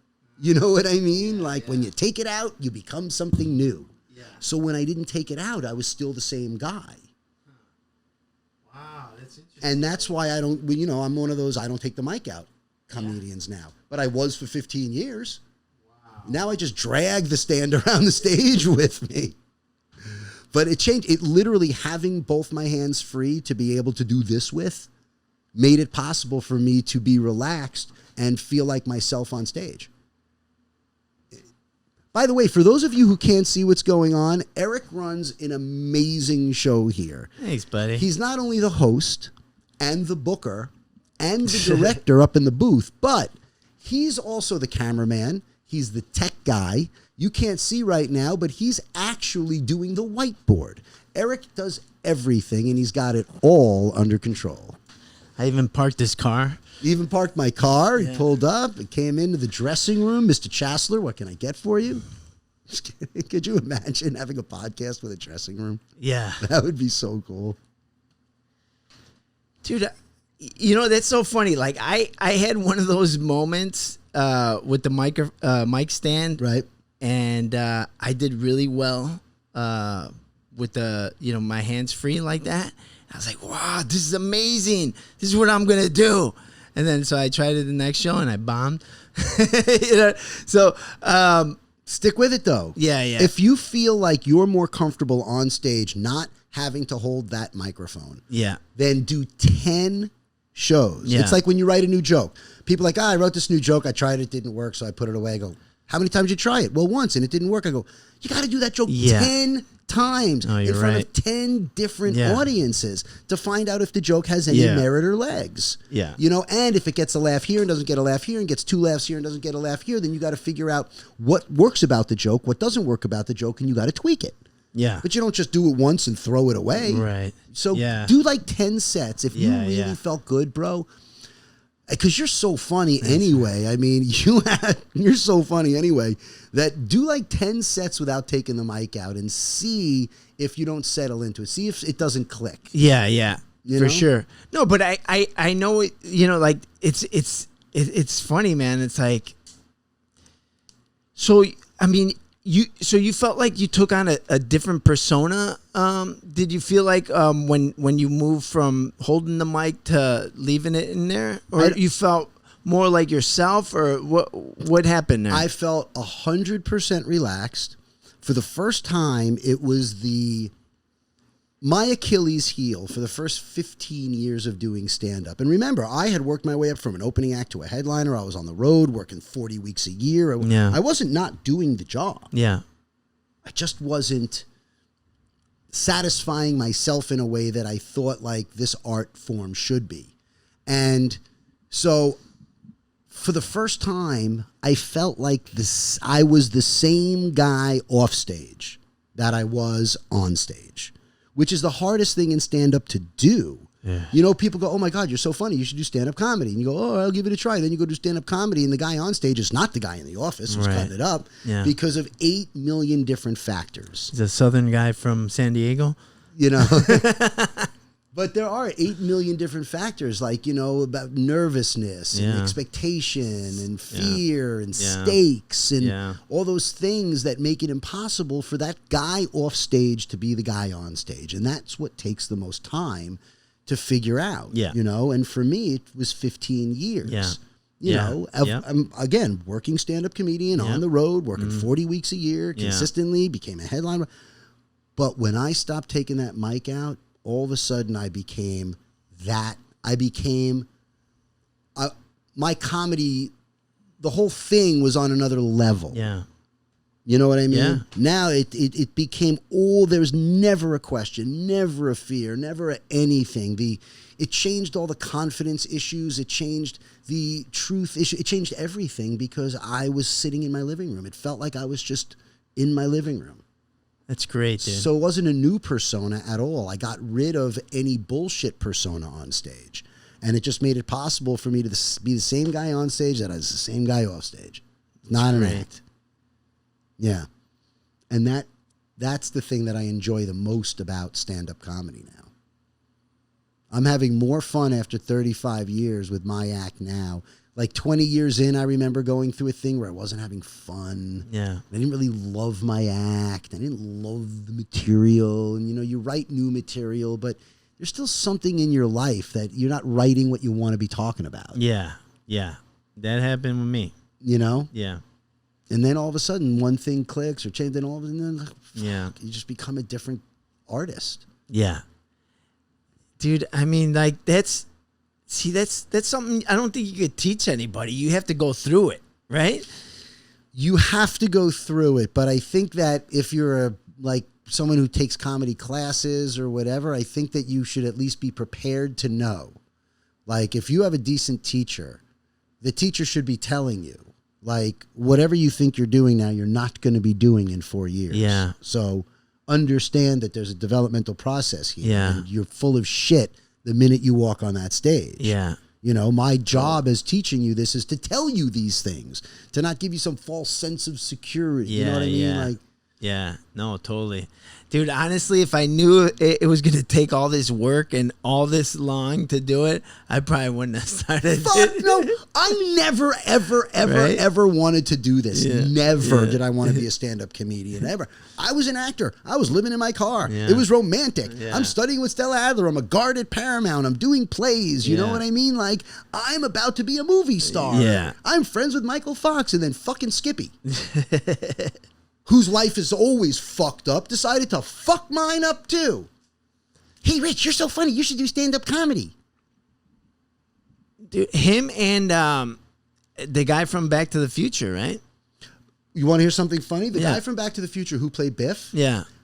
him and Mark had the same managers. Really? Scott Rubin and Doug Corey. They managed both of them. Yes. Oh, interesting. Yes. I know. Crazy time. Yeah. And they're both still doing it, right? I mean, yeah.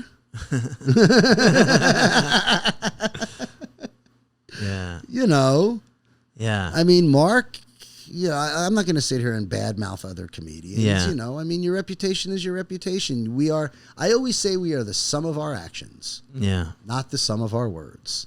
You know? Yeah. I like that. So your wife could tell you how much she loves you every day, and you come home early from work one day and she's banging the next door neighbor. Right. You don't love me that much. Yeah.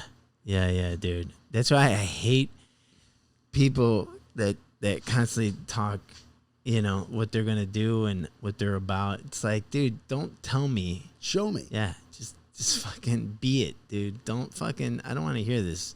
You know, and that's what you hear so often, you know. Yeah. Well, you know, it's such a fucked up thing because, first of all, we live in a city that perpetuates false images. So even to feel like you are an equal person on a daily basis, there's this compulsion to broadcast to other people, hey, I'm in the game too. You know what I mean? Yeah. And it's shitty that the Yeah. town is predicated on that. Mm-hmm. You know what I mean? Yeah. Kind of like Wall Street in New York or the politics game in D.C. Wherever there's power and money, Yeah. people want in that game. Yeah. And they're going to have to posture because nobody wants to do business with someone who isn't already in the game. Yeah. You know what I mean? Yeah. They're not going to hire a stockbroker who's never done a big deal. So the broker's going to bullshit a little bit and inflate, you know what I mean? They Yeah. have to get the business. It's unfortunate. It sucks. Yeah. Then you got the guys like me. Hey, I've never done it, but I'll do a really good job for you if you want to take a shot. Yeah. You know what I mean? Yeah. I'm terrible at that game. Terrible. Oh, dude, same here, man. I'm terrible at that. I'm terrible at fucking being phony and like, shaking hands and kissing babies, so to Right. speak, and just like, yeah, doing this, I'm networking and this and that. It's like, And look at all the mediocre talent that's really good at Right, networking. exactly. And you're like, how the fuck I did know. he get that? yeah, yeah. Oh, dude, they're great at putting on that smile, dude, and fucking, saying fucking just bullshit. Kiss the right baby. Yeah, right, exactly. And then we see these guys, get great spots at clubs and get on great shows and things that but we're in it for the long haul. So Yeah, the great spots at clubs and stuff, that's all different now. I mean, the merit is not there. It's, because the clubs don't necessarily book the comics anymore. They're produced shows, so it's your friends who's doing the shows. Right. You know what I mean? It's like, hey, I got a spot at the Improv tonight. Yeah, but the Improv didn't hire you. right. Yeah. But what does that say about the club though? It says a lot of things about the business. Right. And that is that the clubs no longer want to take on the responsibility, the time, and the financial investment to promote and book and do it right and just let other people bring in the business. All they want to do is sell drinks. The Improv was the #1 comedy club in the country. When I got passed by Bud Friedman, there were 2 shows a night, 7:30 and 9:30. Each show had 15 comedians on it, and every one of those comedians was a working, seasoned stand-up. Every one of them. I mean, I was on the younger side, but I got spots. I was paid. Bud finally passed me. I was 6 years in, you know, I was a working feature act. Now, I mean, Flappers doesn't even pay their comedians. They feed us, you know. Dude, I mean, we were talking about the Refried Friday show that you're doing. That was one of the hottest nights. That was such a great night. And I tanked in front of a fucking packed room in Melbourne. The white guy. Yeah. I literally went Yeah. I was the white guy. Well, I mean, but, you know, I don't think it was you, but you know comics that pander, you know, they're like, oh, we're in front of the Latino crowd, or we're this and that, and you know, they turn into that guy. Yeah. How about those chalupas? Right, yeah, exactly. I'm not even Mexican. I know that's not a real word. Right? You know what I mean? Come on, dude. That's as smart as you can get? I know. What the fuck? Hilarious. Dude, so you're a big Deadhead? Big Deadhead. Yeah. Still to this day. Wow. Yep. And you play the drums? I do. What else? I taught myself a little piano. I can play rhythm guitar and harmonica. And I took a year of trumpet. I can't play it. I took a year of clarinet. I can't play it. Oh, Yeah. really cool, man. So you still got the drum set? Sure do. Wow. Yeah, I jam with my friends. And Your neighbors must love you, huh? well, we go to studio. You know, we Oh, go do ya? yeah, we go to a music studio. Oh, Or okay. we go to my buddy's house. And in fact, a friend of mine who I used to play in a band with, a really great band called Miracle Ticket, Grateful Dead tribute band, not a cover band, a tribute band. Cool. It was really awesome. He wants to put the band back together. And part of me is kind of like, yeah, I would love that, Nice. you know? Have you seen John Mayer play with him? So good. Is he? Nice. Dead End Company, they call themselves now. And I've seen many, many John Mayer shows with them. Yeah, That's I good go. to hear. And then, you know what? There's a lot of comedians who love the Dead. You know, whenever I go see a Dead show, I run into, like, you know, the Sklar brothers. Really? Or Jeff Ross will be there. I mean, I run into guys who, yeah, there's a lot of guys who love the Dead. Cool. Yeah. Yeah, yeah. Oh, yeah, dude, for sure, man. Yeah. I used to book my comedy tour around Grateful Dead Really? shows. Yeah, No back way. in the late 80s and 90s, I used to, they would announce their tours. Yeah. Then I'd get on the phone and call bookers, and I'd say, hey, what do you got here, here? And I would put my shows so I could go see the Dead on the road. Yeah. And then I would pack up these lyric books I would sell in the parking lot of Grateful Dead shows, and I would Cool. turn my mediocre comedy money into more money, and I'd be out there seeing shows. And I mean, being on the road, I saw the Grateful Dead while I was doing stand-up in Michigan, Utah, Wow. Florida, Ohio. Wow. Yeah, I mean, I saw the Dead all over the country while I was just on the road doing gigs. Dude, that's so cool. Some people want to go to malls when they're on the road. Yeah. I'll go see Jerry. Dude, that's so cool, man. Yeah. Do you have like a certain show that sticks out more than others, or One that I was at, or one just that they've played? one that you were at? Yeah. Yeah, there's a few that really stick out as being just like incredible shows. Yeah. Yeah. In California? One of them that sticks out was at Laguna Seca Raceway, 1988 in California. Los Lobos Nice. opened. Oh, cool. Jerry came out and played with Los Lobos. Oh, that's so cool. Yeah, that was insane. They were Los Lobos is a great band anyway. Yeah, yeah. But they took a Grateful Dead song and played it. Oh, no way. And it was so good that they became part of their repertoire. And then Deadheads, see, the Grateful Dead have incredibly loyal, very, very smart, discerning music fans. Mm-hmm. So if they hire you to open for them on a show, their fans are now going to become your fans. They call it a curse. So like Los Lobos all of a sudden had Deadheads showing up to their shows. That's cool. That's way cool. Yeah. Yeah, yeah. Yeah, so that show sticks out just because the weekend was amazing. It was camping up in the hills in Laguna Seca up in Monterey, California. That sticks out as being an amazing show. Yeah. That's cool, man. Yeah, I just took a road trip up to Monterey not too long ago in Big Sur. I love it up beautiful. over there, dude. And there's wine country up Yeah. there, and it's gorgeous. Yeah, yeah. When did you get into wine? When I moved back to New York in 2001, right around then, I took a bartending job because I wanted to get off the road. I was on the road like crazy. I moved back to New York because I wanted to act more. I wanted to do New York theater. I wanted to do Law and Order. Nice. You know what I mean? And I did all that stuff when I moved back. You know, Nice. I did Law and Order. I did some theater. And I could totally see you on Law and Order. yeah, and I got thanks. And I got a job bartending at this place in Soho, and the chef turned me on to some Bordeaux one night because the owner had screwed us out of a tip, and that was it. I was hooked, and I started drinking wine in New York. And when I moved back in 2005, I actually had amassed like a little bit of a wine collection that I brought back, and now I've got about 500 bottles. Wow. Yeah. Wow. 500 bottles? Yeah. Jesus. I know, it's kind of crazy. It really is absolutely crazy. Are you part of a wine club or? A few. So they send you those wines through the mail? Some of them, yeah.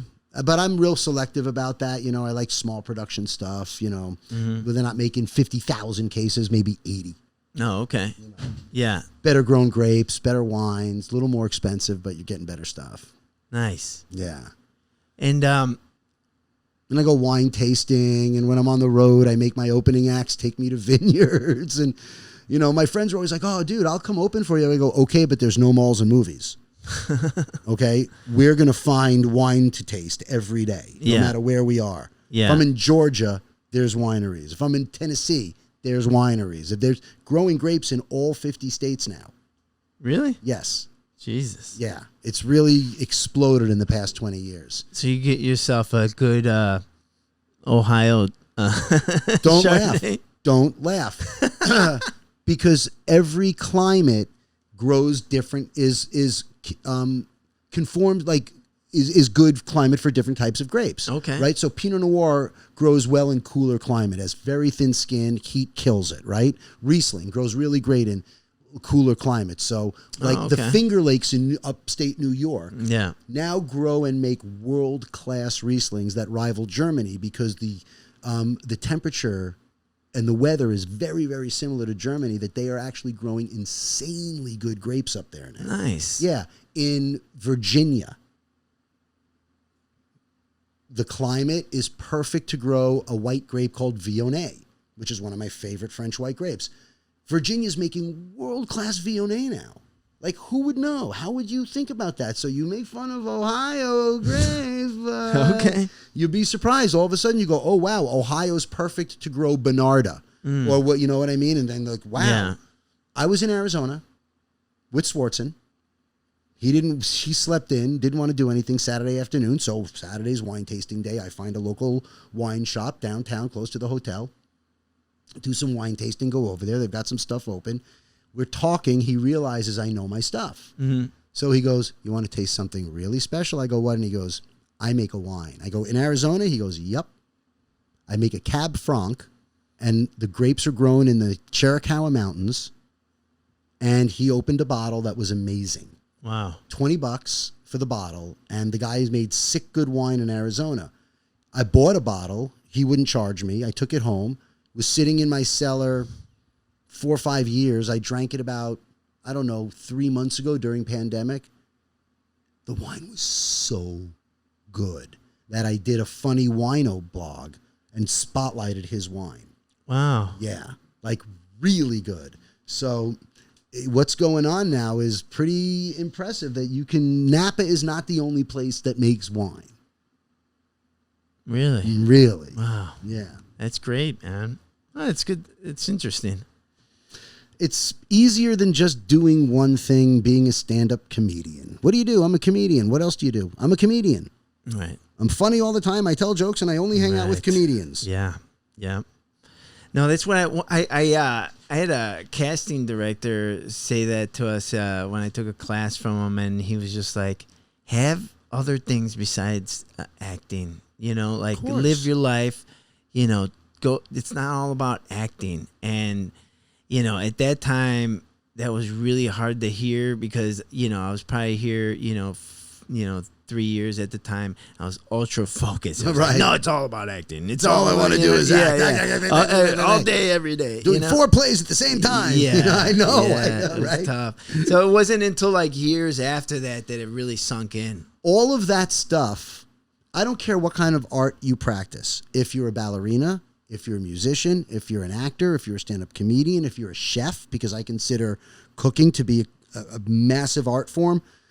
Everything you do outside of your art form enriches your life. It gives you a greater point of reference for things when you're creating. Brings in new information all the time, new people all the time. Again, more forms of reference. Yeah. So as an actor, the more experience you have in your life, the greater library of experiences you can apply to your characters. Yeah. And you get more enriched characterizations because you know more stuff. Right. You know? Yeah, absolutely. I took years of learning and living life to really to see how true that is. Because that happened with stand-up comedy too. Right. After a while, like I was just like doing so many gigs and so many living that stand-up comedy life, and I had no life to draw from. When you're on the road, look, I understand that people start stand-up and they don't really understand that, like, if you want to be a stand-up comedian, there's only one way to do that. You can't, otherwise it's a hobby. Yeah. You have to leave Los Angeles or New York or Chicago or Detroit, and you have to go on the road and work. Yeah. That's where the gigs are, outside on the road. Yeah. And you have to do that 35, 40, 45 weeks a year because you have to work every week. Yeah. You know what I mean? Yeah. So you go out for 4, 5, 6 weeks, come back for a week or two, then you leave again for another 3, 4, 5 weeks. Come back for a week or two, then you leave again for another 5 weeks, 6 weeks. And that's the life of a working stand-up comedian. So you have to figure out while you're on the road how to incorporate your hobbies and your interests and whatever else you dig doing into your daily life, because you're on the road and it's a lot of traveling. And so if you're a music person, you try to go see some music. After your show, you go across the street to a bar where there's a band playing and you get some music into your soul, like whatever it is. Yeah. Some guys just work, go to the hotel room, work, try to get laid, go to the hotel room, work, try to get laid, go to the hotel room. It's like, I mean, I did that for 10 years, but then it's like, there's got to be something else to do. Yeah. Yeah. Some comedians work, rape, then go back to the hotel room. Yeah. Well, work, try to get laid, work, rape. Yeah. What do you think about all these new accusations with all these stand-up comedians, dude? Part of me wants to say, I like evidence before I start commenting. And then the other part of me is like, well, I mean, one of these people has clearly always been creepy and, yeah. And the other one we always knew liked young girls. And I've known the guy for 30. I mean, it's like, what are you going to say? Like, yeah. I'm so glad. I'm like in my past. There's no 15-year-olds. Yeah. Yeah, dude. Yeah, same here, dude. I always liked older women. Now I like younger women, but well, because not you're that older. young. Yeah. I mean, but yeah, I always liked older women. When I was 23, I was dating a woman who was 32. Then when I was 32, I was dating a woman who was 23. Yeah. But it's but no, Yeah. I don't even get the attraction. First of all, it's hard enough dating a woman so much younger than you that she doesn't know the same musical references or pop culture references as you do. Try dating someone who never took algebra. No, let me change that joke. Try somebody who hasn't taken algebra yet. Yeah. You know what I mean? Like, I don't want to talk about your locker combination. No, dude. I know. You know what I mean? I'm sorry, I can't go with you to homecoming. I know, dude. It's. I mean, I don't know, dude, what these guys were talking to these girls about, but you know what I mean? Oh, no, that's an easy one. That's a very easy one. TikTok? Okay? No, well, yeah, but the issue is that And again, this is why I say you have to do other things outside your art. Yeah. Because your confidence cannot solely depend on being fed from that. Yeah. Your sense of self-worth cannot only come from being acknowledged through your art. Yeah. Because that's your job. Yeah. You know what I mean? There have to be other things. Sure. You know, so if you're one of those people that really don't do much of anything else, I mean, you know. Yeah.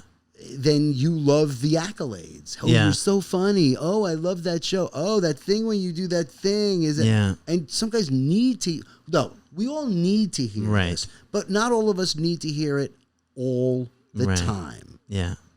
You know what I'm saying? Yeah. And I think that's a big part of it is that they are exploiting naivete and their own need for accolades from someone not yet developed enough to understand that. Mm-hmm.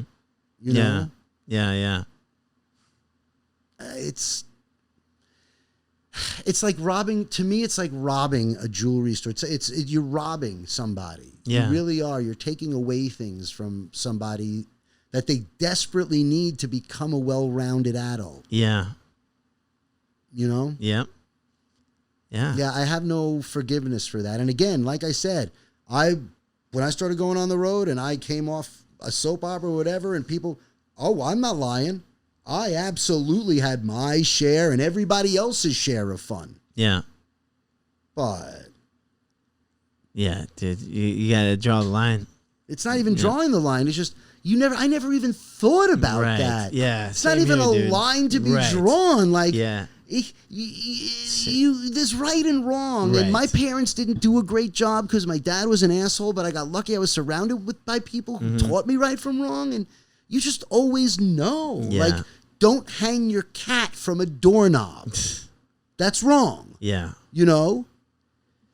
I mean, don't you think like part of it is like a power trip they're on? I absolutely think that when you have a sense of celebrity, and again, your soul isn't diversified. Yeah. And your whole sense of worth depends on that sense of celebrity. Yeah. You're going to exploit that to keep feeding your own sense of self-worth. By the way, all of this is Stella Adler's work. This is her whole thing, was breaking down the human condition and understanding the psychology of people so that you can take them on and understand how they work as an actor. Oh, wow. This is all her work. It's amazing. Yeah. How you go, you apply it to life. But acting is applied to life. And that was the difference between Stella and Strasberg. Stella's all true. In life, things affect you. Yeah. If someone says something to you, they step on your foot, right? Or you wear a piece of clothing that forces you to sit a certain way. Right. We are affected and effected from the outside in, not from the inside out. We're affected by our surroundings. We're affected by our religion, our family, our culture, our neighborhood, the school we went to, the clothes we can afford to wear, the car we drive, all of this stuff. The smells we're smelling. Absolutely. That would be generational, or it could be international. You grew up in a household with a mother who came from another country. You're smelling smells in your house that your friends are not smelling in their house. Yeah. So all of that stuff feeds you from the outside. Yeah. When you're wearing a piece of jewelry that your grandfather gave you and he passed away, and you see that jewelry on your hand, it has an effect on your very mood at that exact moment you look at it. Yeah. That's why you should never wear any of your own stuff on stage. Never. Find stuff that the character would have. But if you wear your own stuff, you're going to have your own personal experience while you're wearing. I don't wear my own socks, my own underwear, nothing. If it belongs to me, it's not the character, so I don't wear it. I like that. Yeah. I like that. You can't. It's not his. So He wouldn't wear that. Yeah. even if you have something he would wear, you have experiences attached to that item. Okay, So when you right. see that item, it's going to trigger your experiences, not his. I can see Go that. to a thrift shop, buy something, and make it his. Now, Yeah. whatever you want to put on that item, you can put on it because it's owned by him. Yeah. You can't put these fake things on something that's still owned by you, because when you're on stage and you look at that watch that your grandfather gave you for your bar mitzvah or your christening or whatever it was, it's still your grandfather's watch that he gave you. No matter what, it's always going to read that way. No matter what. Makes sense. Yeah, so we are affected from the outside in every day. I love that. That's how, and Strasberg was like, no, it's from the inside out. Well, I don't believe that. You know? Yeah. That's that human condition thing. When you look at somebody, you could just look at somebody. You could look at someone standing in line at the grocery store in front of you, head to toe. You could just look at them, and you can tell by the cleanliness of the clothes, or how nice the clothes are, or the fact that like they're trying to tuck the shirt in and wear nice shoes to maybe look a little nicer, but they don't have the money to. And you can tell the insecurity in the person's face because they don't look as nice. Like, you can read all of this in a person if you take 1 second. Yeah. 1 second and take somebody else in. And make them more important. Their stuff will all of a sudden become part of you, and you will become compassionate, and you just have this read on a person that all of a sudden you go, I get that.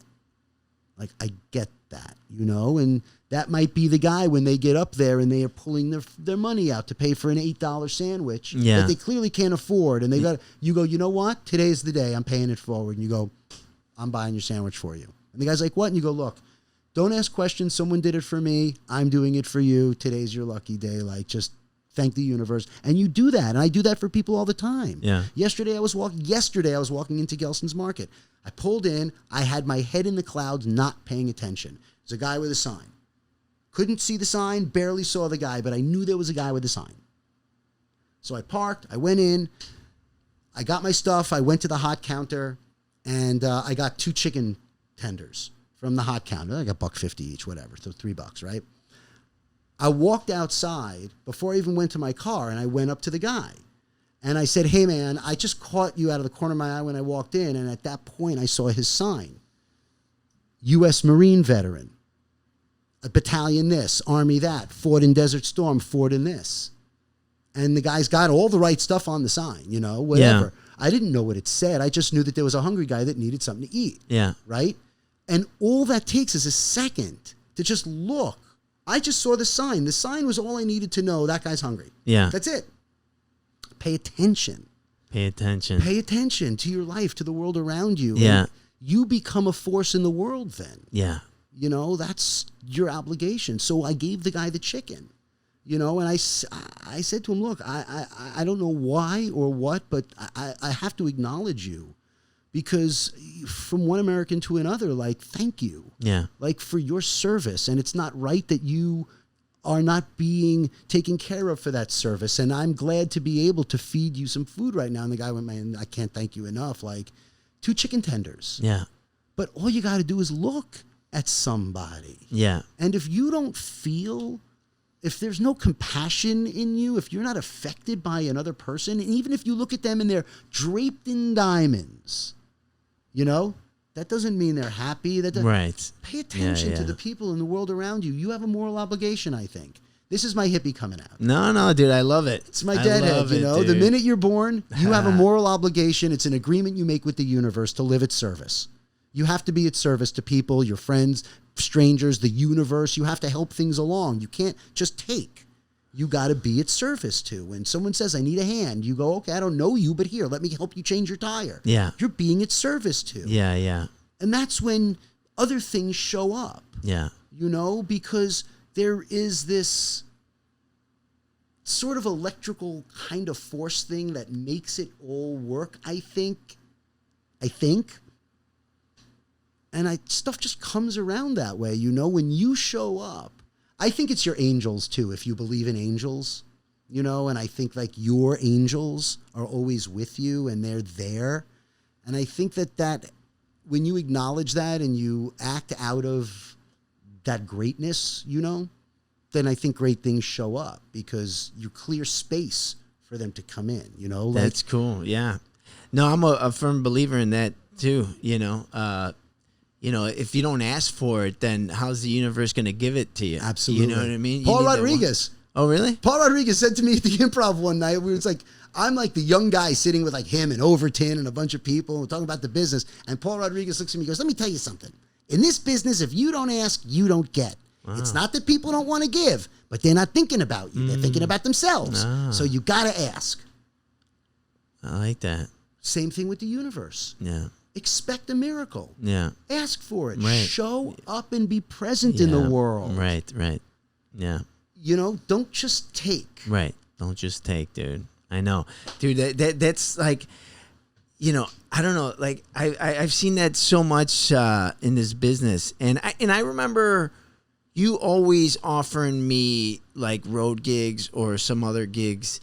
And, because me as a booker, right, constantly giving out spots to people. Right. Give it back. At least offer it, and it just blows my mind that I offered you a gig once and you literally said I can't do it. Like you couldn't do the date. Dude, you offered me many spots, like all the time, dude. Like, but you gotta give it back. But here's just the fact that you thought about, offering me a spot, it just meant a lot to me because, it's like, you're not just you don't just take, you give. It's like, and I always feel that too. Like if somebody offers me a gig, dude, like if you did anything for me, I'd want to just give you something. You know what I mean? Yes, I do. Yeah. It's a way to say thank you. Someone does you a favor, you buy them a bottle of wine, you go, here, thank you. I know that. But you say that like it's common knowledge. And like for guys like us, I believe it is common knowledge, but for a lot of people, this generation and the one before it, they kind of lost that old-fashioned sense of decency and manners and, doing the right thing. Yeah. You know what I mean? Yeah. Acknowledging somebody is so easy to do. It takes very little time to say thank you to somebody. Yeah. But this generation, because they were coddled by their parents and this thing that they grew up with, it brand new cars at 16 and no hitting the kids. Yeah. And timeouts and everybody gets a trophy. And there's this expectation that, well, I say yes, so you're going to do it. Right. And I think that's why people take other people for granted now, like, went out of my way and busted my ass for you. You didn't even have the fucking decency to say thanks. Yeah. Like you expected me to do that. You know what I mean? Yeah. And I'm offended by that. Yeah. My time has value. I know. Yeah. We're on the same page. We could talk about this one for a billion years. I know we could. I just want to touch, we're wrapping it up here, but, how, this whole COVID thing has affected you. And, I mean, you're a people person and, it's sad that, I haven't seen you in a long time and it was great to see you in person. Truth. But like the fact that you're like, so what are we doing? Are we hugging? Are we handshake? It's sad, but it's the world we're living in right now. I also wanted to respect your space. Yeah. Because, it's very sad. And you're right. I'm a guy. There's people like people out there like, I fucking hate people. Like, right. Yeah. I fucking love people. Yeah. I'm the guy who loves people. Yeah. I do. And I believe people are inherently good. Yeah. And I believe that everybody deserves a smile. Yeah. And I really, I think that because Lenny Bruce said we're all the same asshole. And there's so much truth to that because really what it means is we're all just trying to do the same thing. Wake up in the morning, have a meal, have a roof, get through the day, pay your bills, have some love in your life. Like we're all the same asshole. Yeah. We're all doing the same thing. Right. You know what I mean? Yeah. So include everybody in that then. Yeah. That's why I genuinely love people because if I'm having a great day and you're having a shitty day, your shitty day is going to affect not just my good day, but other people that you don't even know good day. So why not spread a little light on you? It's true. I got some to give. Yeah. Yeah. Plenty. Totally. You know, so Yeah. here, have a little bit, you know, and then sometimes people look at you and they'll go, shut the fuck up, dude. Like, I don't need to hear from you. Or they'll go, you know what? Thanks. Yeah. I really needed that right now, Yeah. you know, but doing your job or doing what for you, then you've done what you can do. Yeah. You showed up, You're right. you know, and even if the guy didn't appreciate it then, they will later. Yeah. Oh, I wish I could call that guy and tell him thank you. You know what I mean? Yeah. So, I mean, what do you think? Do you think that staying shut down all this time is the right thing to do? Yes. Yeah. I believe the science. Mm-hmm. I'm a guy who, you know, science is, you know, I mean, Yeah.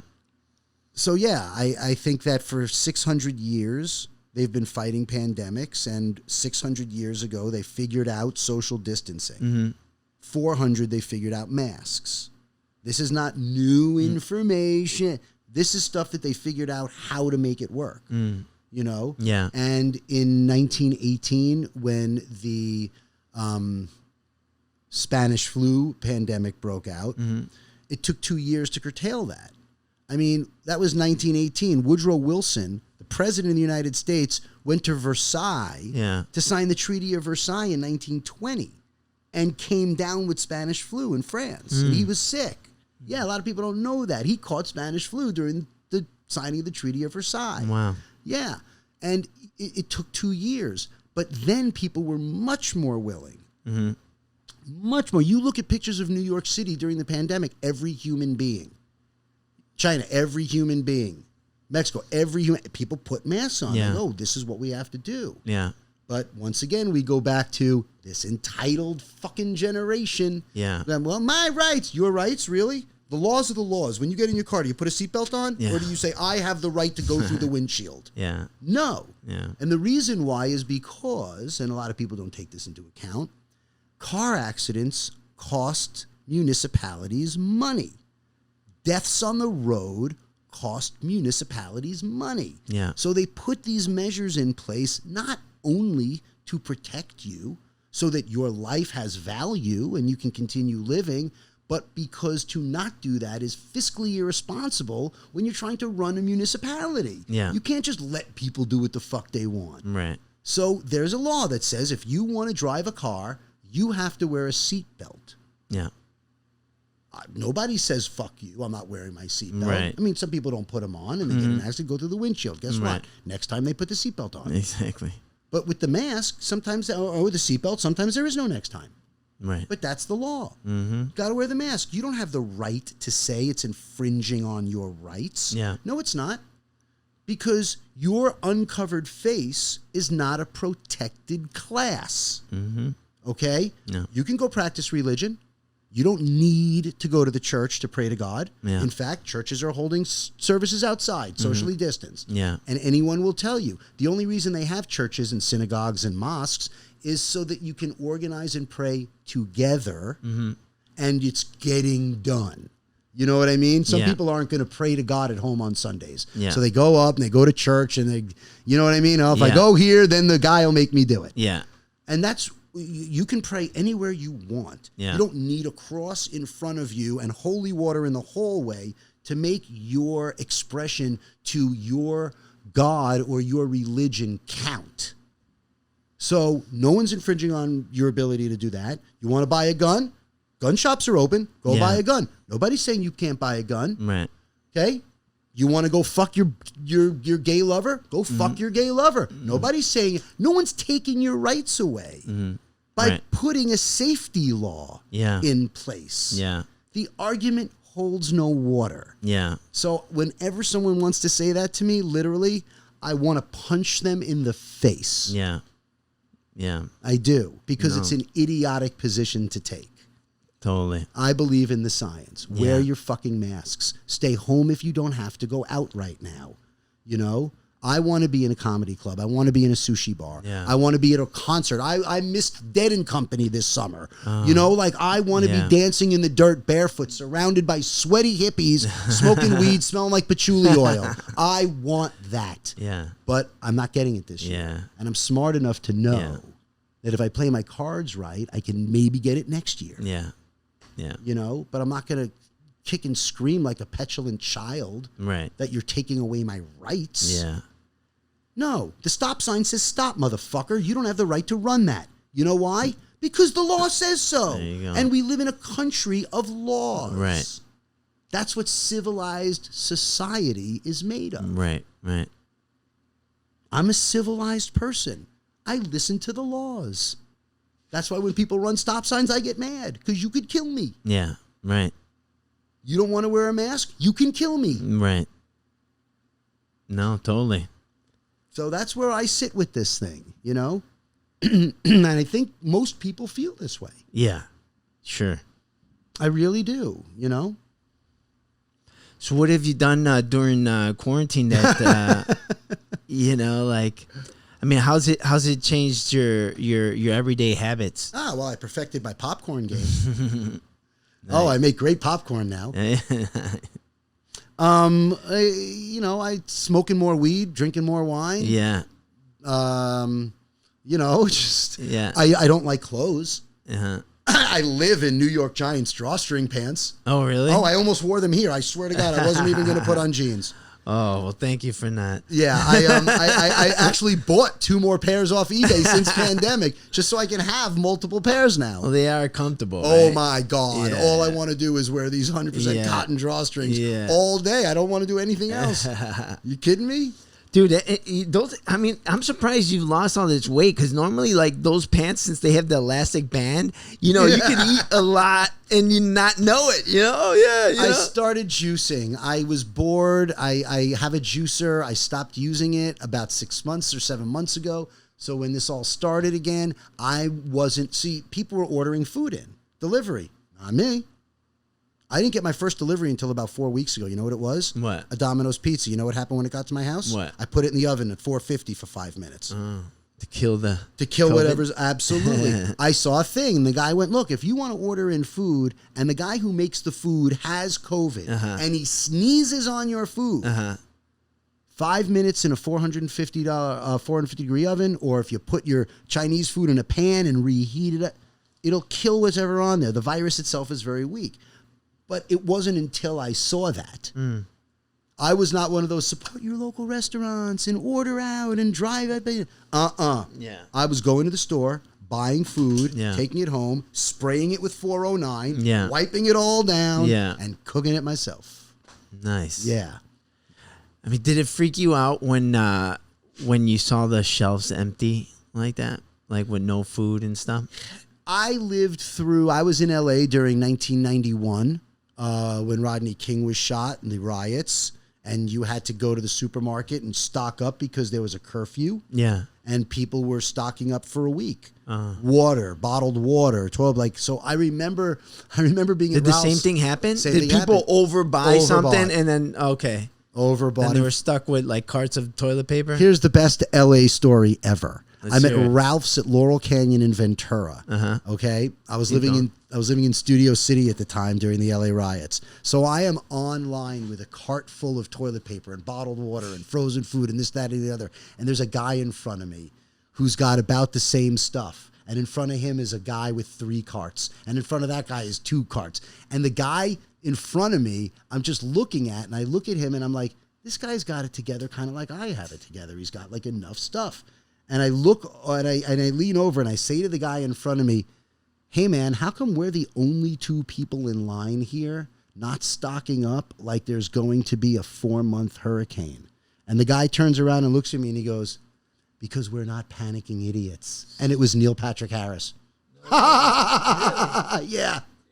It was Doogie. Dude, that's so cool. Yeah. Getting his stuff at Ralph's for the riot big enclosure. But I remember seeing that. So when this happened again, I was like, really? It's the same thing? People are just... But why do you need that much? They're not closing the supermarkets. Yeah. You can come back. But I think someone they should have said something to people, and I don't think that would have happened. Or I think maybe the supermarkets should have said, "Hey, man, only 1 per person." Yeah, what is Costco letting people literally just buy 40 packages? Yeah. Those people, by the way, still going through their toilet paper. Yeah. Oh yeah, dude. And they will for years, Bunch of weirdos. Yeah, dude. I got lucky. I live alone right now. So right before the lockdown, I had bought I guess it's 4, 8, 12. I think it's 16 double rolls of Cottonelle thing, from CVS. And literally, I just bought it right before the pandemic lockdown. I didn't buy toilet paper again until July. Wow. The whole thing was all, you know what I mean? Yeah. It's just me. Yeah, dude.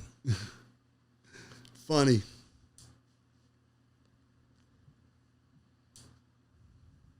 But I've been writing, doing the Zoom shows, Yeah.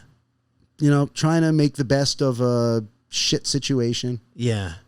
not make it any more shitty. I know, dude. I don't like to be a victim. Right. Yeah.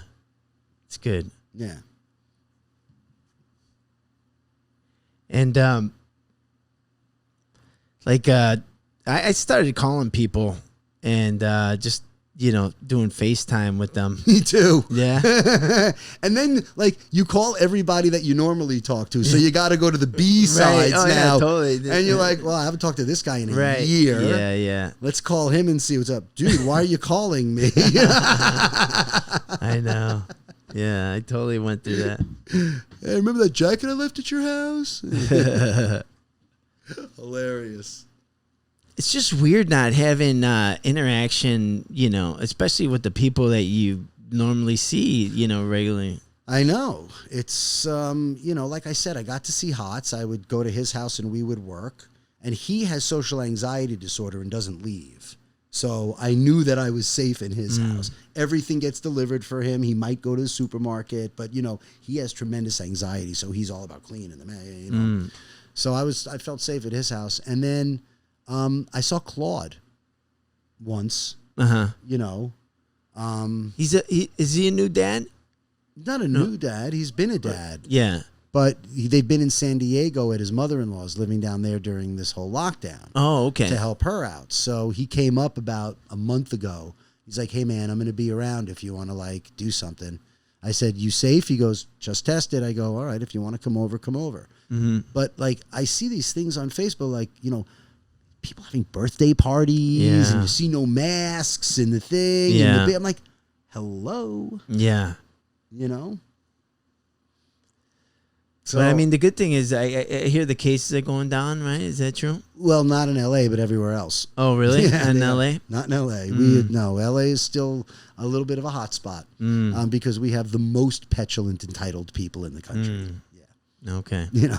Yeah. But I'd love to see them continue going down. I would love to see comedy clubs open. I would love. Look, I'm trying to get on the phone right now and book some work. I've got my agent trying to book me some work. Yeah.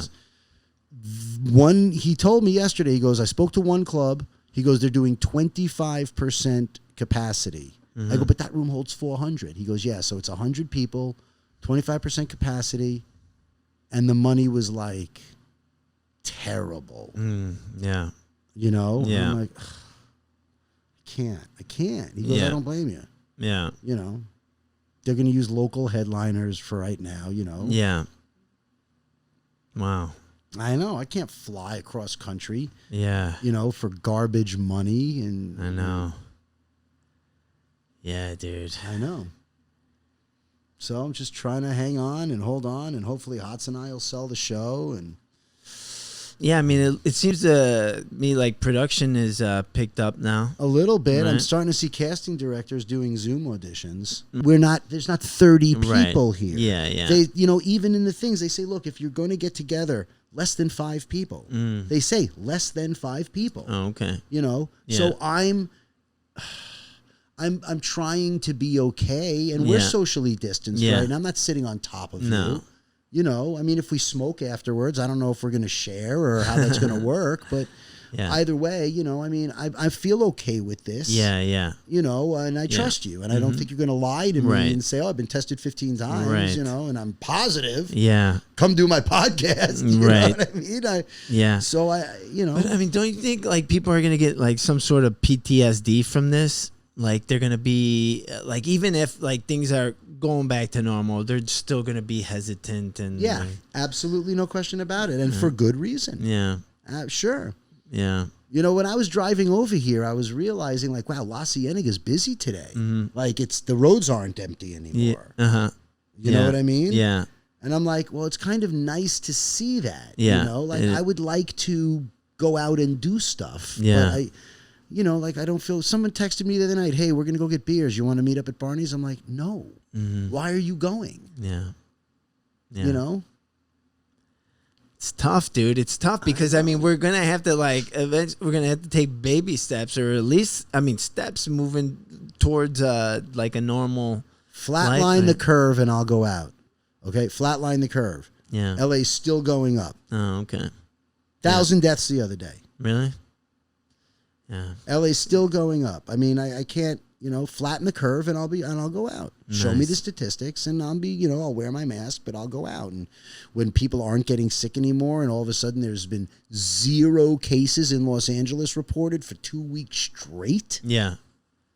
I'll feel a little more comfortable. Yeah. You know? Yeah. But, you know, I gotta make sure I'm taking care of myself here. Yeah. Know? Yeah. I hear you, brother. That's all. I just, you know, I don't want to die from COVID. Yeah. And we've lost a couple family members, and I've had some Yeah. friends. Yeah, and you know, I know people. Sorry. Yeah, so it's real. Yeah. It's real. It's killing people. Yeah, yeah. My sister, my brother-in-law's mother died from it. I have a friend who's my age. You might have seen it. It was all over the news. He was patient 0 at St. Joe's Hospital in Santa Monica. His name's Greg Garfield. Greg was in the hospital for 54 days. Jesus. On a ventilator. He's lost half his foot and part of his hand because of being on the ventilator and the treatments, what it does to your blood flow. Wow. Yeah. It's no joke. No joke. No joke. Wow, dude. We did it, buddy. This was fun, man. It was so much fun. Really. Thanks so much for having me. Dude. No, thank you for coming over, man. Thank you for thank you for talking with me, and like, dude, we could do this for hours. I could sit like, dude. Honestly, I could just like it's. We're friends, so we could literally sit here for hours and do this. So you know, because I you know that's why, you know, I thought of you because, like, you know, there's certain people that I could just like talk with for hours and hours and make things like just go by fast and whatnot, and same thing. It was great, man. It was great seeing you, and thank you for coming over, man. Thank you for having me. And really good to see you too. Check out richardchassler.com. Has all his dates on there and his all his info. Well, there's no dates right now. All the dates that got canceled. That's right. And my Instagram is at Richard Chassler, but my Twitter is at Funny Wino. Funny Wino. Oh. Twitter kicked me off for using the word bullet in a punchline, so I had really. Wow. Yeah. So shh, don't tell them. But I came back on as Funny Wino. Oh, nice. Yeah. Well, cool, man. Is there any wine right now you could recommend to anybody? Hey, if okay, here's my best under $15 recommendation right now. At least if you're in LA, at Trader Joe's, they are carrying a wine made by a winery that I am a wine club member of. Really? And they make some of the best Syrah I've ever had. The brand is called Consilience, and they definitely selling it at Trader Joe's right now. And they did it literally only because Trader Joe's wanted their wine. So they took their regular Syrah and they just rebottled it for Trader Joe's. So the Consilience Syrah at Trader Joe's, I would say, is your best under 15 big production wine that you can get. Nice. That's cool. There you go. So the name of the podcast is Poop Dollar. The Poop Dollar. Yeah, yeah. You know what Poop Dollar is? I think that's when you are too drunk, there's no toilet paper, and you got to wipe your ass with money. No. Actually, it's a prank that people pull, and they leave $1 rolled up on the street, right? And it's got a turd in it. Oh, boo! And then when you pick it up, you're like, "Oh, I found $1." And you put it in your pocket. Well, you look and it's got poop in it. Oh, boo! Yeah, that's mean. That's like firecrackers on the dog do in the paper bag on the Ring and Run. Did you ever do that? No. Yeah, you put dog do on a paper bag, or you cover it with a paper bag and you put firecrackers through the paper bag into the dog do. Yeah. Then you ring the doorbell, you light the firecrackers and run away. Oh, Guy God. opens the door and there's like firecrackers, so he steps on the fire. Yeah. Oh. When you're 12. Yeah. But No more pranks, okay? We're not in college anymore. We're grown-ups. So act like it. Hilarious. yeah. So poop dollar, I kind of like that because it's a metaphor too. Because it's we've all been handed something in life that we thought was good, and then it turns out it's got poop in it. It's a poop dollar. Yeah. I like the term. So have you ever, what was your poop dollar moment where you thought you got a good thing and it turned out to be shit? God, there's been a lot of those. Let's see. Okay, here's a great one. All right, who's poop this time? Oh, that's all Adam. I spent $3,000 on an Audi car when I was 18 or 19 years old. The money was from a lawsuit settlement from when I was a kid and I was hit by a truck on my bike. Uh-huh. My dad told me not to buy this car. My uncle told me not to buy this car. My friend's uncle had like a mechanic shop in his backyard and he had the car for sale. And he wanted $3,000 for this Audi. Uh-huh. Yeah, I fucking bought that Audi. Day 2, it wouldn't start. Oh. And it was such a beautiful car. Was it? Yeah. Oh, dude. And I wound up selling it back to the guy for $1,200. Oh. That's a pretty big poop dollar. Yeah. I thought I got the best car, $3,000. I was making my own purchase. My first car I bought on my own. Oh, that's all Adam. Yeah, that was terrible. Dude, that sucks, man. It sucked. How long after did you sell it back to him? I can't believe he bought it too. And Maybe, dick. I want to say 6-7 months. Oh. Maybe. Did it get you Maybe. any action? Dude, action. I would get in the car and I'd turn it on and it wouldn't start. And then I'd have to tow it back to his house. And he'd go, I don't know. I feel it starts here. You get in and it'd start right. Like, Yeah. telling you. Oh. It was a big fat poop dollar. Oh, damn. Big fat poop dollar. That's a good one, dude. That is a good one. And on that note. Oh, hell no. Thanks, Richard. We'll see you soon, buddy. Thanks, That's Eric. been Good Poop to see Dollar. you, pal. Good to see you, brother.